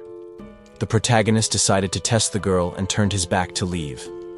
The young woman, desperate at the prospect of being left alone, shouted for him to wait a moment. She became visibly anxious. The possibility of losing the protection of that powerful stranger panicked her. The little feline, however, had its own priorities. The animal meowed at Chen Luo, complaining that it had been hungry for too long. The young man smiled, realizing an immediate tactical advantage. He promised the cat that he would take it to a nearby supermarket where they would certainly find dried fish.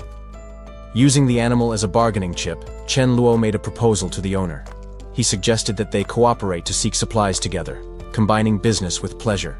The cat immediately agreed with the plan. The prospect of food spoke louder than any cautious loyalty to its owner. The kitty made its position very clear. If the girl refused the offer, it was willing to abandon her to follow the one who offered food. Chen Luo held the animal firmly, amused by the situation. He teased the young woman, suggesting that she wait at home while he fed the trader. The girl panicked immediately. The idea of being abandoned by her own pet and losing the chance to obtain resources was unacceptable. The protagonist maintained a neutral expression, awaiting her capitulation. He knew he had emotionally cornered the young woman. She hesitated for a brief moment, processing the manipulation. In the end, she realized that she had no choice but to give in to the duo's demands. Meanwhile, Chen Luo's canine companion was not happy at all. The dog reacted aggressively, showing jealousy of the attention given to the new ally. Determined not to be left behind, the young woman quickly equipped herself with what she had on hand. She announced that she was ready to leave, accepting the forced alliance. Chen Luo watched her amateur preparation with some skepticism. Despite the fragile appearance, the makeshift team was formed to face the outside world. Chen Luo decided it was time to formalize introductions and explain the group's dynamics to the newcomer. He pointed to the robust man beside him, introducing Su Daju as the brute strength and warrior of the team. Next, he indicated the dog at his feet, making it clear that Lighting was a battle companion, not just an animal. The young woman listened attentively, processing the information and trying to understand her place in that hierarchy. She realized that she had found powerful allies and that she would need to prove her worth quickly. Chen Luo made a point of emphasizing that, in that group, even the animals possessed hidden and lethal abilities. The protagonist then revealed his own class as Void Mage and directly questioned what her contribution would be. Mi Li began to explain her communication talents, but was abruptly interrupted by the feline. The animal detected the danger before any human, shouting an urgent warning about the approach of enemies. The zombies emerged from the darkness, moving towards the group with frightening coordination. The horde advanced rapidly across the lawn, shortening the distance to an inevitable confrontation. Mi Li acted on instinct and offered tactical support, announcing that she could amplify the physical strength of the fighters. With a graceful movement, she cast a strengthening spell on Su Daju, enveloping him in magical energy. Chen Luo watched the execution of the spell with interest, calculating the potential of that new support ability. Empowered by magic, Su Daju intercepted the first undead and crushed it with a brutal blow. Chen Luo immediately ordered the others to retreat. He needed to create the perfect scenario to test the new member. The protagonist rejected any external intervention. The girl would have to face that challenge alone if she wanted to survive in the new world. Mi Li had never faced a zombie before. Despite the evident fear, she decided to use the creature as a training dummy for her combat skills. The danger became physical in an instant. The creature's rotten claw reached for her flesh, demanding an immediate reaction. Chen Luo analyzed her posture. He realized that, although she seemed fragile on the outside, the young woman possessed a surprising inner resilience that had kept her alive until then. The mage carefully observed each movement. That was the decisive moment to know if she would be dead weight or a valuable ally. Moments before, Su Daju had handed her an improvised weapon. With the encouragement of her companions, the responsibility now rested entirely on her hands. Faced with the approaching horror, Mi Li hesitated. Fear threatened to paralyze her instincts as death walked towards her. However, her fingers tightened on the metal with determination. She converted the dread into adrenaline, refusing to be a victim. Convincing herself that she was capable, the young woman went on the offensive. The war cry served to muffle her own terror. The blow connected violently. Mi Li unloaded all her frustration and fear into the attack against the undead. She didn't stop at the first impact. Driven by panic, she continued to wield the weapon blindly, screaming to ward off the nightmare. The girl completely lost her composure, beating the corpse long after it had fallen. Chen Luo watched the scene, surprised by the sudden ferocity. When the dust settled, the protagonist approached to calm her down. He offered water and validated her effort, acknowledging that the test had been a success. Mi Li drank greedily, but the tension finally took its toll. Tears streamed down her face as she processed the violence of what she had just done. Chen Luo offered water to the young woman, trying to keep the mood light after the tension of combat. He seemed pleased with the progress they had made up to that point. The small feline, however, was not at all happy with the situation. The creature huffed, impatient with the human's interaction and demanding attention for itself. The protagonist had already ensured that the floor was clear of threats. With a surge of power, he swept the immediate dangers from the area, ensuring a safe perimeter. The young fighter confirmed that everything was quiet for now. Mei Yu agreed, still getting used to the lethal efficiency and protection of her savior. Suddenly, the animal's behavior changed drastically. Chen Luo observed the cat's reaction, feeling that there was something peculiar and valuable in that little creature's sensory abilities. The fighter narrowed his eyes, analyzing the strategic possibilities. He realized that this was no ordinary animal and decided it was worth investing in that alliance. Determined to win the feline's loyalty, Chen Luo offered a treat. He suggested that the animal save its appetite, promising a much superior culinary reward later. The promise of fresh fish worked instantly. The cat, driven by gluttony, celebrated the agreement with enthusiasm, forgetting any previous hostility in exchange for the future meal. Meanwhile, Mei Yu found some supplies and smiled, relieved. However, she was too distracted to notice the gigantic and menacing shadow that was silently emerging behind her. The animal's instinct triggered an immediate alert. The feline sensed the deadly danger approaching even before the humans could react to the new threat. The young woman felt a disturbing presence and turned around. The expression of joy disappeared instantly, replaced by a sudden confusion upon realizing that she was not alone. A pale and immense monstrosity stood before her. The creature blocked any escape route, staring at its helpless prey with a hungry malice. Terror paralyzed Mei Yu, causing her to collapse to the ground. The monster, dominated by an insatiable hunger, advanced, making it clear that it intended to devour her right there.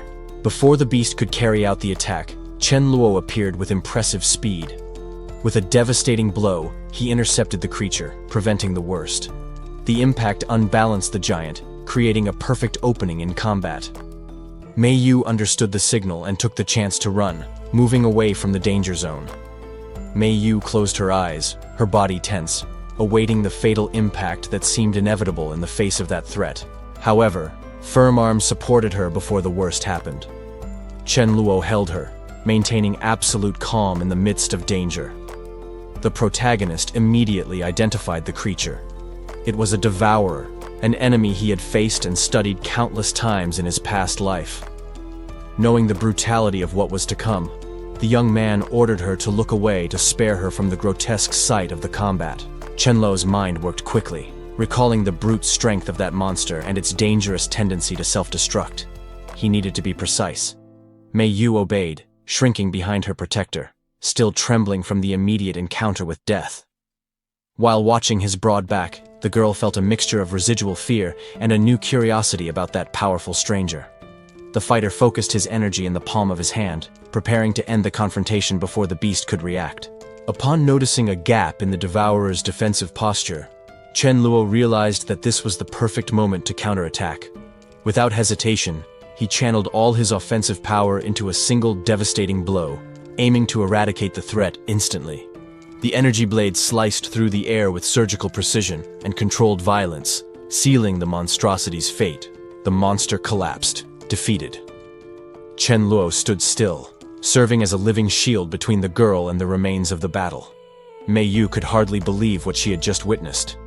That terrifying monster had been eliminated with just one fluid, dominating move. Relief washed over her as she realized she was truly safe. His proximity dispelled the cold fear that had paralyzed her. The young woman opened her eyes again, now staring at the face of the one who had rescued her from the abyss, feeling safe for the first time. The immediate danger had passed, and Mei Yu's adrenaline gave way to a different feeling. She finally observed her savior clearly, wondering how she hadn't noticed his imposing presence before. Silence settled in the corridor as the two stared at each other. Chen Luo maintained a calm posture, waiting for the young woman to process the sudden turn of events. Her heart, once racing with fear, now beat for a different reason. Gratitude mixed with a sudden shyness before this powerful stranger. Chen Luo knew exactly the psychological impact of his actions. The cliché of the hero saving the damsel was an old tactic, but he calculated it would be extremely effective in securing loyalty. With a calculated gesture of approach, the protagonist broke the barrier between them. He accepted her reaction, aware that this connection would facilitate his future plans. However, reality soon returned for Mei Yu. She hesitated, remembering with regret that she couldn't simply leave, as she had family obligations to fulfill. Worry filled her thoughts. Loyalty to the sister waiting for her at home spoke louder than the immediate safety offered by the warrior. Even the small spirit creature accompanying her was incredulous. Refusing the protection of someone so strong seemed like an unjustifiable madness in that chaotic world. However, Mei Yu's determination faltered instantly at the thought of real food. The promise of a hot meal and the uncertainty about her sister's return created a voracious internal conflict. Noticing the hesitation, Chen Luo seized the opportunity. He softened his approach with a confident smile, suggesting that distance would not be a real obstacle. The young woman's resistance crumbled completely before the concrete offer. In times of absolute scarcity, the vision of a lavish table was an impossible argument to refute. The simple sight of that abundance seemed like a distant dream. Both Mei Yu and her companion were mesmerized, momentarily forgetting the dangers lurking outside. Chen Luo smiled, pleased with the result. Everything was going exactly as he had planned, and winning her trust through her stomach was a simple move. The meal was devoured with an enthusiasm that betrayed the old hunger. The taste of fresh food was a comforting luxury that Mei Yu hadn't experienced in a long time. Satiated, guilt immediately returned to the girl's mind. She insisted that she needed to go back to avoid her sister's panic. But Chen Luo, pragmatic, proposed a solution to unite everyone in one place. Chen Luo assessed the danger of the night and suggested a practical solution. He mentioned that his house had enough space, and that it would be much safer if everyone stayed together at that critical moment. The protagonist formally extended the invitation to Mei Yu and Da Zhu. He argued that it didn't matter where he stayed, so it would make more sense for everyone to move to his refuge while awaiting news from her sister. The young woman accepted the proposal immediately. The prospect of a safe haven and reliable company was all she needed after the recent trauma. Chen Luo dismissed the formalities of mutual gratitude, taking responsibility for the decision. He made it clear that this was a unilateral action on his part to take care of the group, ending any discussion.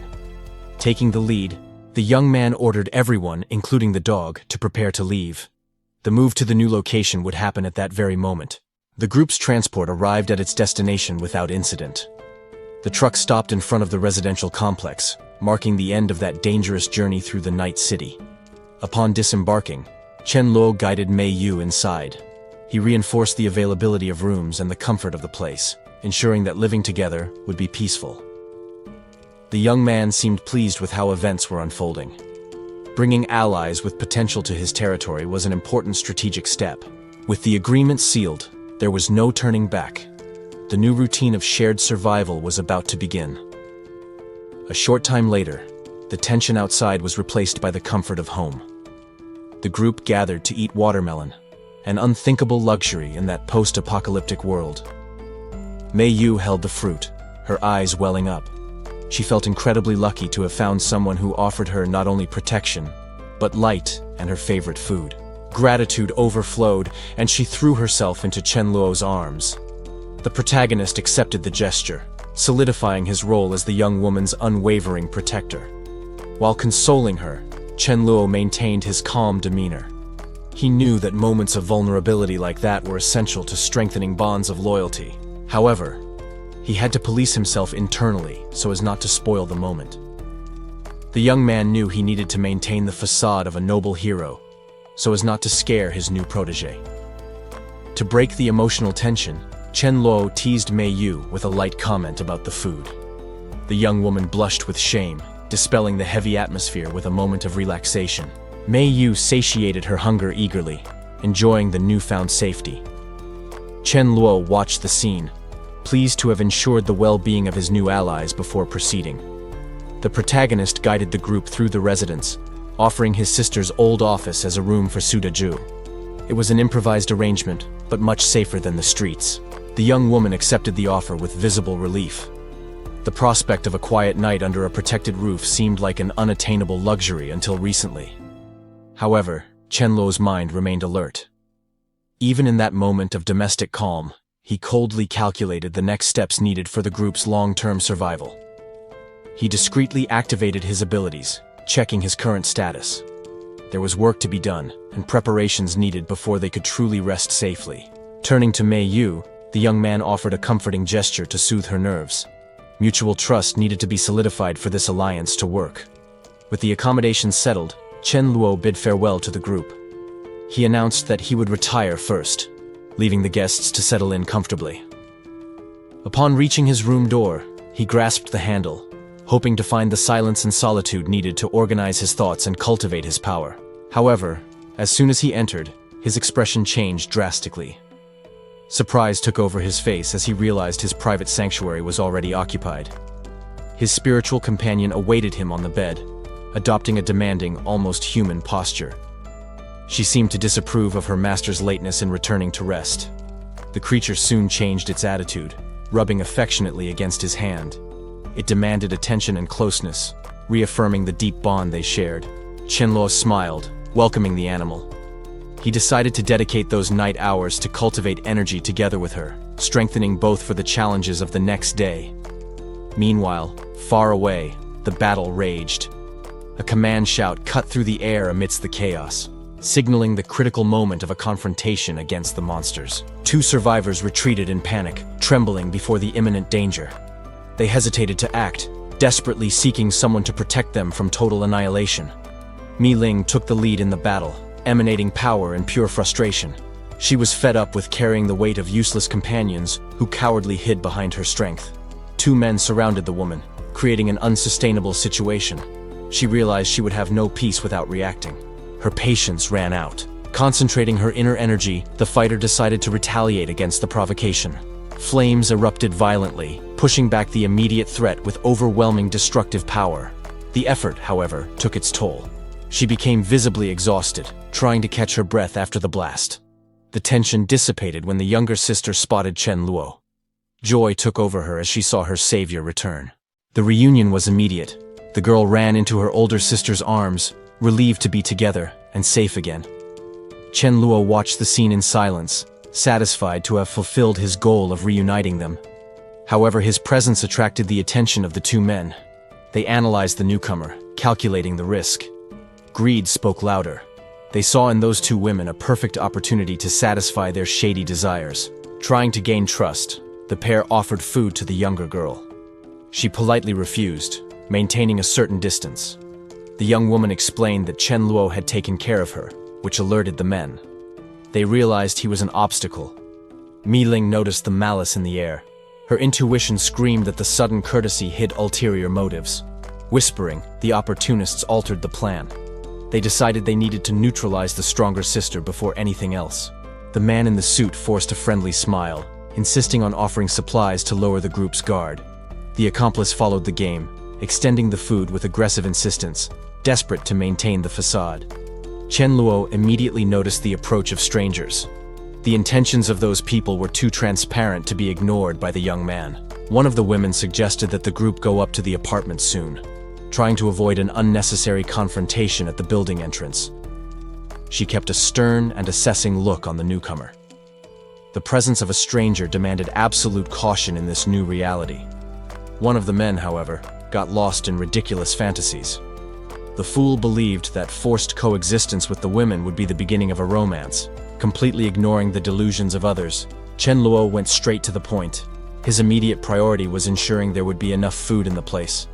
The small animal in his arms seemed harmless at first glance. However, in a starving world, keeping a pet was seen as a dangerous luxury. The woman noticed the sudden change in the atmosphere. She noted that the greed of the other survivors was about to cause serious problems. Two men surrounded Chen Luo, ridiculing the fact that he kept an animal.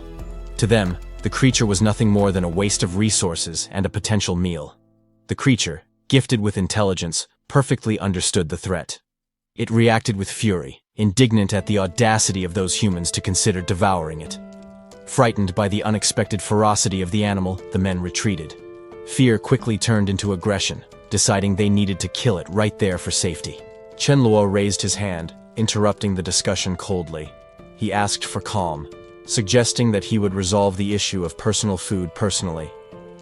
The aggressors smiled, mistakenly believing that the young man had given in to pressure. They arrogantly reaffirmed that they would not share their supplies. The protagonist's tone changed drastically. He clarified that the only unwanted animals there were the two men in front of him, and ordered them to disappear.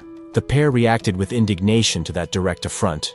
They tried to intimidate Chen Luo, boasting about their supposed combat experience against zombies. The young man just smiled mockingly at the empty threat. Their attempt to use fear against a fighter of his level was pathetic. The men began to complain, using the hardships of the road as justification for their greed. They felt the world owed them something for what they had suffered. Their indignation soon found a specific target. It seemed an unforgivable offense that an animal received food while humans went hungry. The logic of brutal survival spoke louder. To them, there was no reason to hesitate. The creature was just meat available to satiate the group's hunger. One of them tried to rationalize the barbarity, suggesting that the animal's sacrifice would be an act of collective charity for the good of all. However, the woman accompanying them lost her patience. She interrupted the hypocrisy, revealing that she knew they had been stalking the group for some time. The direct accusation caught the two off guard. The attempt to justify their selfish actions was cut short by her reprimand. Chen Luo, in turn, wasted no time with moral discussions.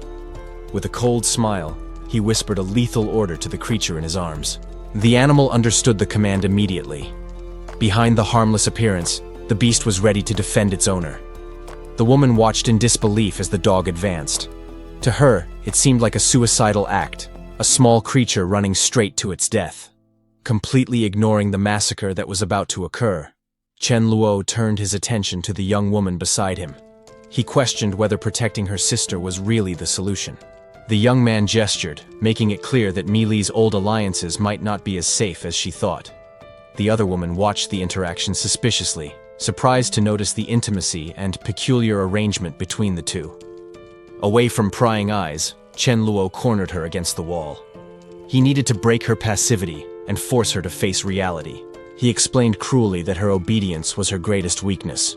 Her sister manipulated her precisely because Mili was too docile and useful. With the girl now vulnerable and attentive, Chen Luo prepared to ask the decisive question that would test her loyalty.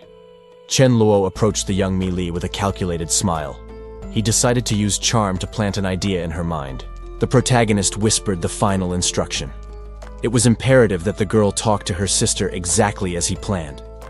He knew that demanding absolute obedience seemed cruel. However, Chen Luo reasoned that indiscipline would be fatal for the group in the future. The young man held the girl's shoulders to emphasize his point.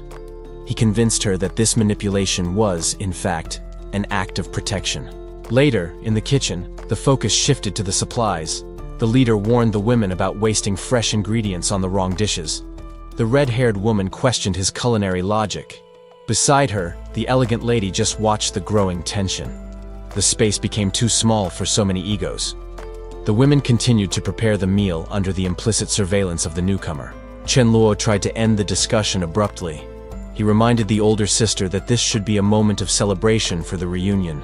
The redhead tried to claim ownership of the items. The boy, however, dismissed the concern with arrogance, assuming total control of the resources. She fell silent, visibly displeased. The woman realized that arguing with that man was useless at that moment. While setting the table, a mathematical oddity arose. The count of available water bottles did not match the number of people present. The elegant lady ignored the numerical detail. She instructed them to serve only the vegetable soup to ration the stock. The meal was served with extreme care. Every drop of food was worth gold in that new, brutal, and scarce reality. The group sat down to eat next to the muscular man. The atmosphere was heavy, with silent alliances being tested with each spoonful. Mili tried to calm the tense situation. The young woman defended Chen Luo's character to her sister, proving that his manipulation was already working. Chen Luo denied the request immediately.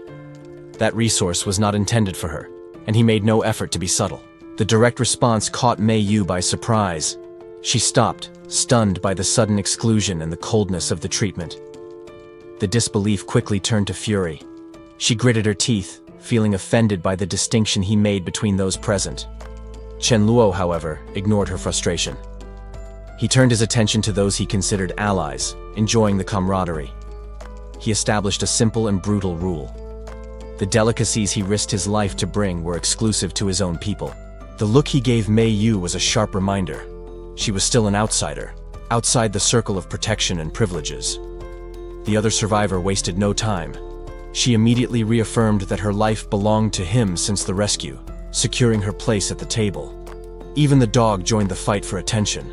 The animal barked enthusiastically, declaring itself also the master's property to guarantee its share. The cat followed suit soon after. The promise of high-quality food was enough to buy the loyalty of any creature there. Chen Luo watched the scene with contained satisfaction. The absolute obedience, motivated by reward, amused him. He then turned back to Mei Yu. There was a tone of mockery and amusement in his expression as he provoked her. Mei Yu felt her face burn with shame. His direct question about humiliation struck her pride like a physical blow. She realized she was at a complete disadvantage. Anger bubbled inside her, but the reality of her inferior position was undeniable. Chen Luo remained restrained, indifferent to the protests about the food. He made it clear that he wouldn't waste valuable resources on those who didn't deserve it. Mei Yu felt the weight of her own insignificance. Cornered and without options, she had to endure the moment, swallowing her wounded pride. Chen Luo offered the crab to young Mi Ling, ignoring the previous tensions. The girl accepted the food readily, thanking her benefactor. The older sister reacted strangely to that interaction, feeling a sudden discomfort that made her choke. She immediately decided that she couldn't allow that situation to continue without her direct intervention. Taking a deep breath, the woman tried to calm her own anxiety before acting. Her eyes landed on a piece of men's clothing forgotten on the bed, which solidified her resolution. Mi Ling, however, just watched the scene with innocent curiosity, without understanding her sister's machinations. The woman clenched her fists, trembling with frustration and determination. She needed to take the initiative. Turning to the youngest, she suggested that the girl continue her meal elsewhere, strategically dismissing her. With privacy guaranteed, she began to undress, hinting that the moment for dessert had arrived. Desire consumed her. She questioned herself why, among so many options, she craved that dangerous man so much. To regain focus, the woman slapped her own cheeks, forcing herself to maintain composure and not appear desperate. Meanwhile, Mi Ling savored a grape, completely oblivious to the seduction plan unfolding beside her. The older sister finally revealed herself, dressed provocatively to capture Chen Luo's attention. The atmosphere became heavy when she entered the room, confronting the protagonist and the young girl with her striking presence. Chen Luo, maintaining his usual coldness, simply instructed them to accompany him to the bedroom. Chen Luo just relaxed, savoring fresh grapes. His carefree attitude, however, seemed to deeply irritate the red-haired woman who watched him in the background. The young man offered the fruit with a provocative smile. The woman immediately realized that he was acting that way on purpose, just to test the limits of her patience. The verbal tension quickly turned into physical contact. Agile hands tried to restrain each other's movements in a sudden dispute for control of the situation. The older sister soon understood the play. She realized that the youngest had allied herself with the stranger to irritate her, turning the situation into a fight between the two. The punishment for the betrayal came in the form of merciless tickling. The red-haired woman was determined to show dominance over her younger sister and end that game. Between forced laughter, the girl tried to justify herself. She pointed to Chen Luo, claiming that he was the captain and that she was just following his orders. Taking advantage of the proximity, the young woman whispered to her sister. She tried to argue that it would be more advantageous to stop resisting and agree to collaborate with the guy. The red-haired woman, however, maintained her wounded pride. She considered it ridiculous to surrender or retreat just for the promise of a better meal. The youngest watched the other's expression in silence. She pondered how she could break that barrier of stubbornness that could be costly for both of their survival. She opted for a softer approach, hugging her sister from behind. The young woman hoped that affection would soften the older one's rigid and defensive posture. The strategy had an unexpected effect. The woman stood up with a defiant look, determined to confront the situation head-on and see who would really emerge victorious. With firm steps, she headed towards the exit of the room. Her pride prevented her from accepting his food without first establishing her own terms or trying something bold. In the hallway, Chen Luo waited seated. The younger sister ran to him, begging him to use his influence and prevent the other from making a reckless mistake. The protagonist listened to the appeal with absolute tranquility. While stroking his cat, he seemed to coldly calculate whether it was worth intervening in the sister's drama. The small animal, however, showed less patience. The cat's expression seemed to reflect its owner's cynical thoughts about the complicated and willful behavior of those women. The small animal grumbled to itself, annoyed at having to go out in that unbearable heat. To him, it all seemed like a big waste of time. The young woman, worried about Chen Luo's safety, insisted that he take the electric baton. She knew that the dangers out there did not allow for carelessness. Observing the girl walking away, the protagonist reflected on his recent actions. He realized that dealing with Mi Ling in such a playful way had been a tactical error. The memory of the previous confrontation came to the surface, when she furiously accused him of stealing supplies. At that moment, the woman did not hesitate to physically attack him to defend what was hers. Chen Luo decided that ignoring the provocations was the best strategy to save time. Soon after, the tension decreased when she finally managed to feed herself, contenting herself with the modest meal. Seeking a definitive truce, the young man suggested they prepare more food together. He tried to act naturally, ignoring the recent conflict to create an atmosphere of cooperation. Maintaining a calm smile, Chen Luo directly asked her to put aside her hostility. There was no benefit in continuing to act like enemies within the shelter. He then proposed a change in the dynamic between them. It was time to test her capabilities, but in a controlled manner. The red-haired woman, realizing the seriousness of the proposal, agreed to lower her guard. She agreed that a civil conversation would be the best path at that moment. Sitting face to face, Chen Luo took control of the negotiation. He needed to make his position clear before making any kind of agreement. Although he apologized for the previous mistake, he was firm in his condition. As long as she didn't recognize his leadership as captain, the supplies would remain blocked.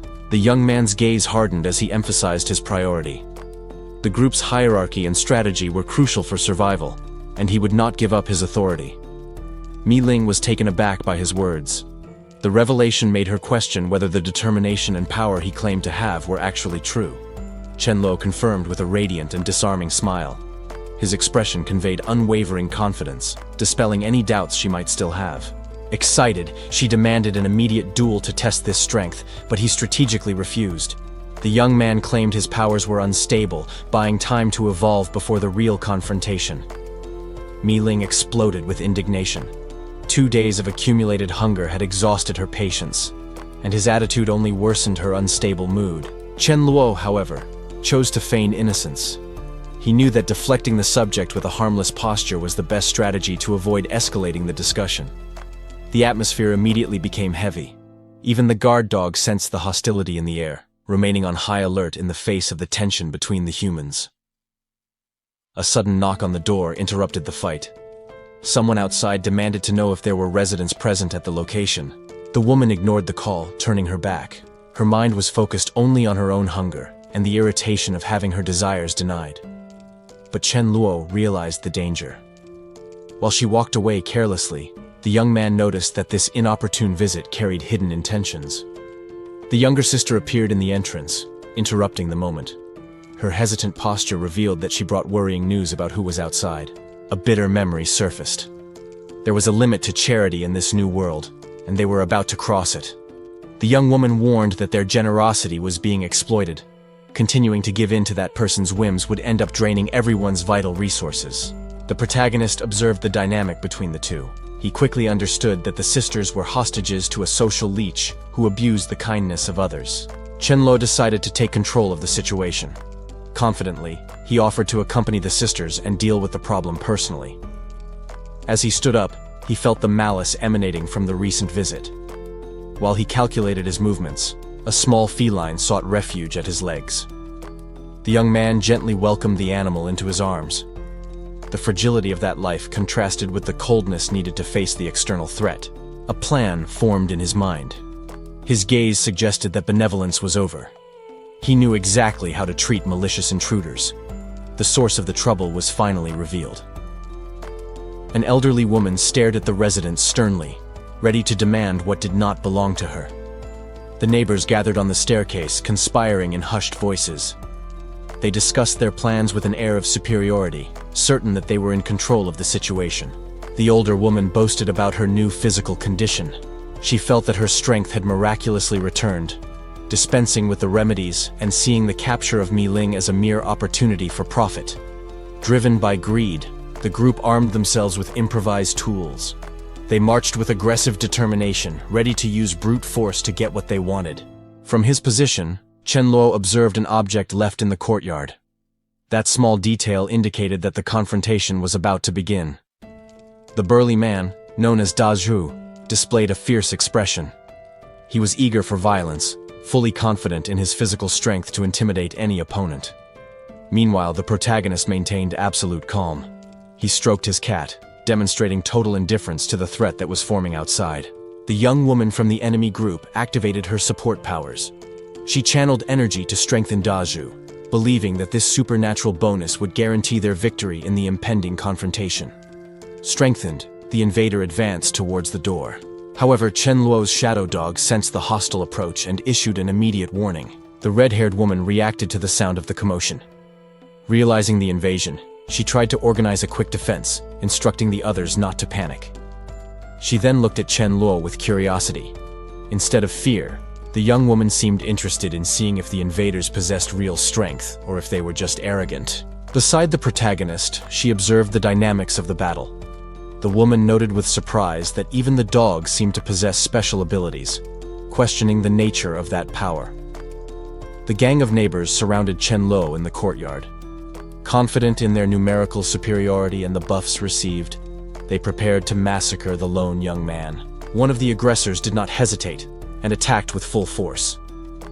The baseball bat came down violently, aiming to crush the protagonist's shoulder in a blow that seemed decisive. However, the attack had no effect whatsoever. Chen Luo remained motionless, receiving the direct impact on his neck without showing any sign of pain or injury. Panic began to set in among the aggressors. They retreated, incredulous, realizing that the young man's physical resistance went far beyond what was humanly possible. The black dog, far from being a common animal, unleashed a sudden burst of energy against the attacker. The burly man screamed as he was hit by the shock, his attack interrupted before it even began. Chen Luo watched the scene with indifference. The outcome of that confrontation was already clear to him. The protagonist, however, decided it was time to intervene.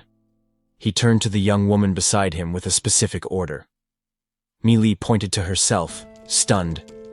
The idea that she should actively participate in this seemed absurd. With a calm smile, the young man explained the logic behind his request. He was thinking about her future. He argued that facing violence now was vital for her safety.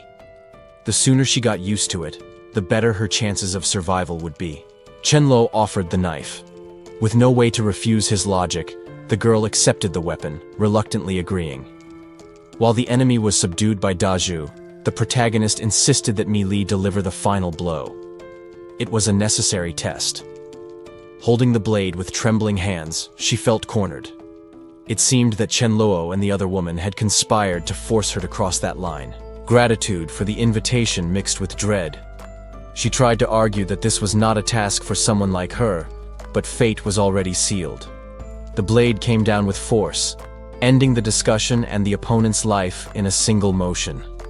The reality of the act was immediate and visceral. Mi Li's body reacted violently to the brutality she had just committed. Chen Luo tried to comfort her, assuring her that the revulsion would pass with time. He shifted the focus to the reward that awaited them, a hot meal prepared by Sister Yu. The sight of a hearty bowl of meat surprised the red-haired woman. In that devastated world, such luxury seemed almost like a dream. Chen Luo offered the meal, observing the timid reaction of the girl beside him. She seemed nervous, perhaps unaccustomed to such generosity in such difficult times.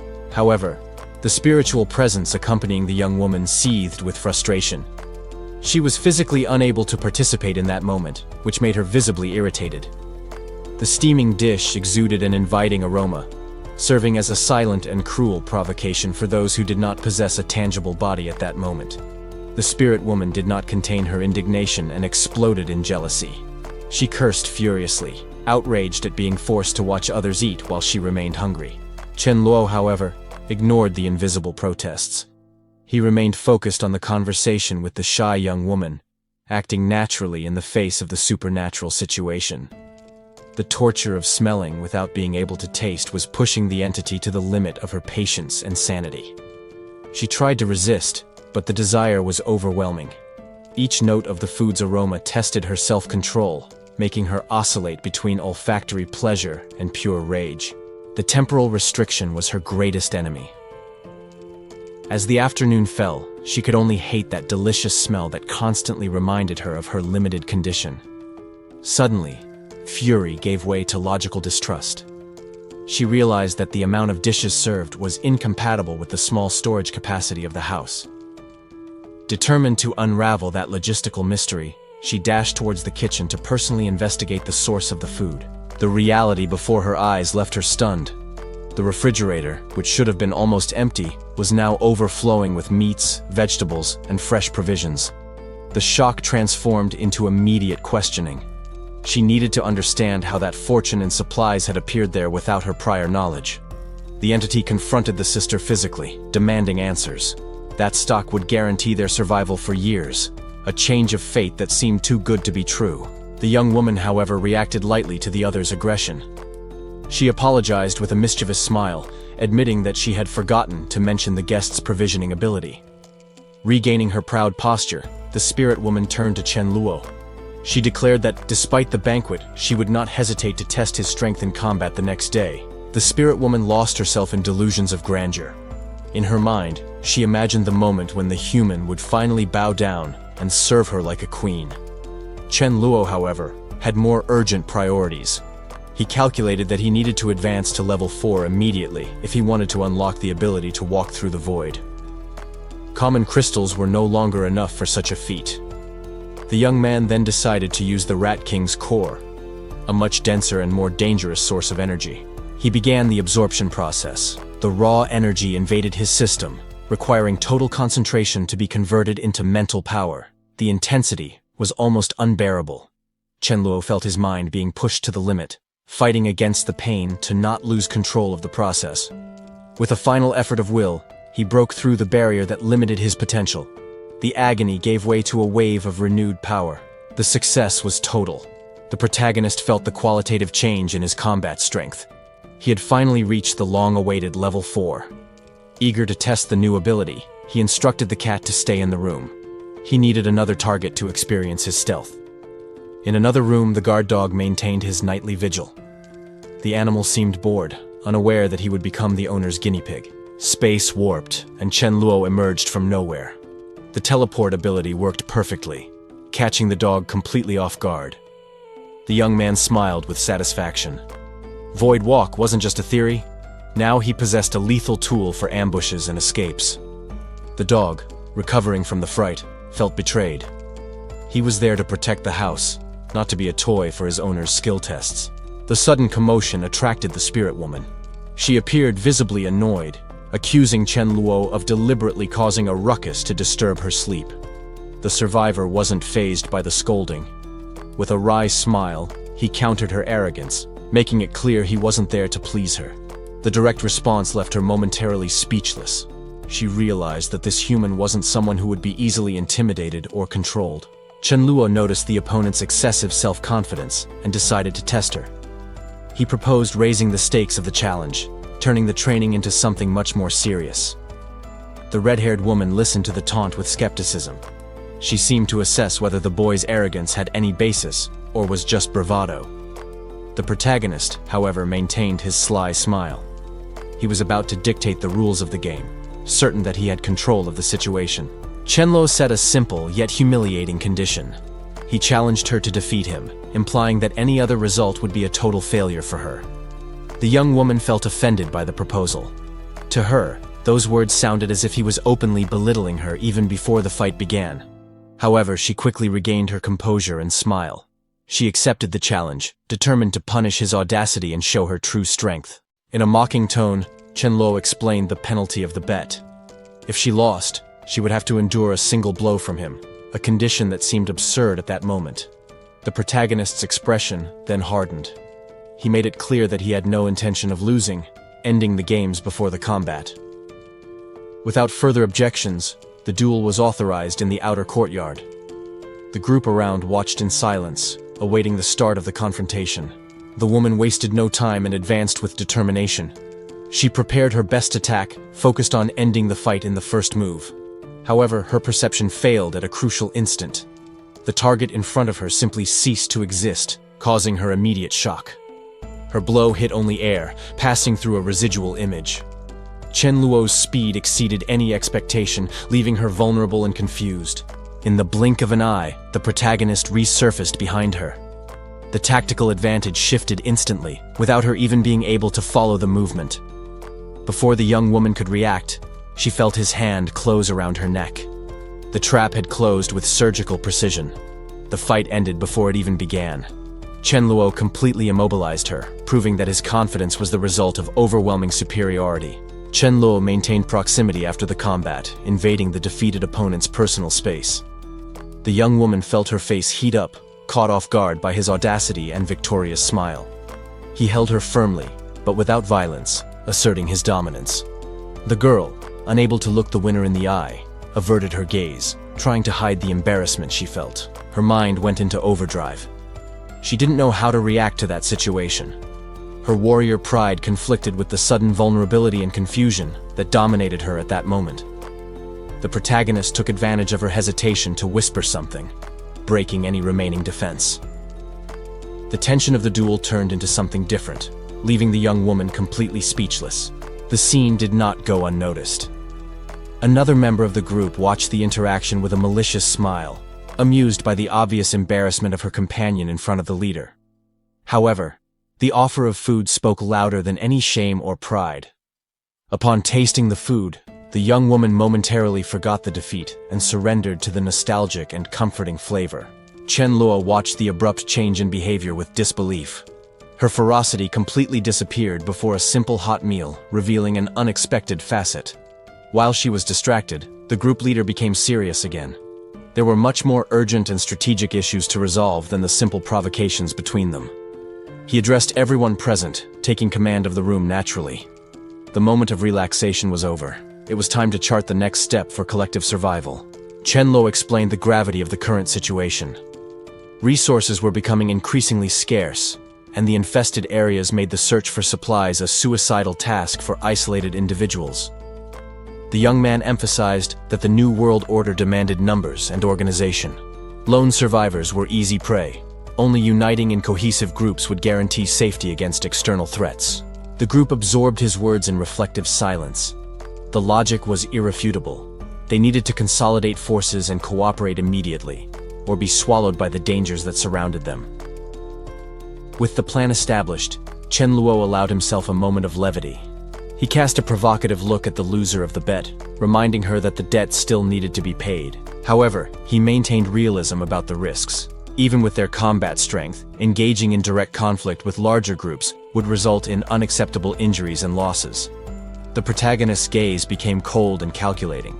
He began to ponder how to use all available resources, including the visual appeal of his allies, to manipulate future situations to his advantage. Chen Luo explained the reality of the situation to his companion. Since they couldn't join other groups, only one viable option remained for them to survive. He decided that they would create their own organization, divided into tactical sub-teams. However, the protagonist made it clear that his standards were high and he wouldn't accept just anyone. His authority was accepted immediately by those present. The survivors agreed to follow his orders and form the new team under his absolute command. The young man outlined a strategic forecast about the future of the region. He knew that, inevitably, the remaining humans would form a large refuge in the suburbs. Upon realizing that Mi Ling was convinced of the plan, Chen Luo changed focus. He recalled an outstanding bet between them that needed to be collected. He taunted the young woman about the defeat she had suffered. Chen Luo warned that trying to escape the promise would only result in worse consequences than the original agreement.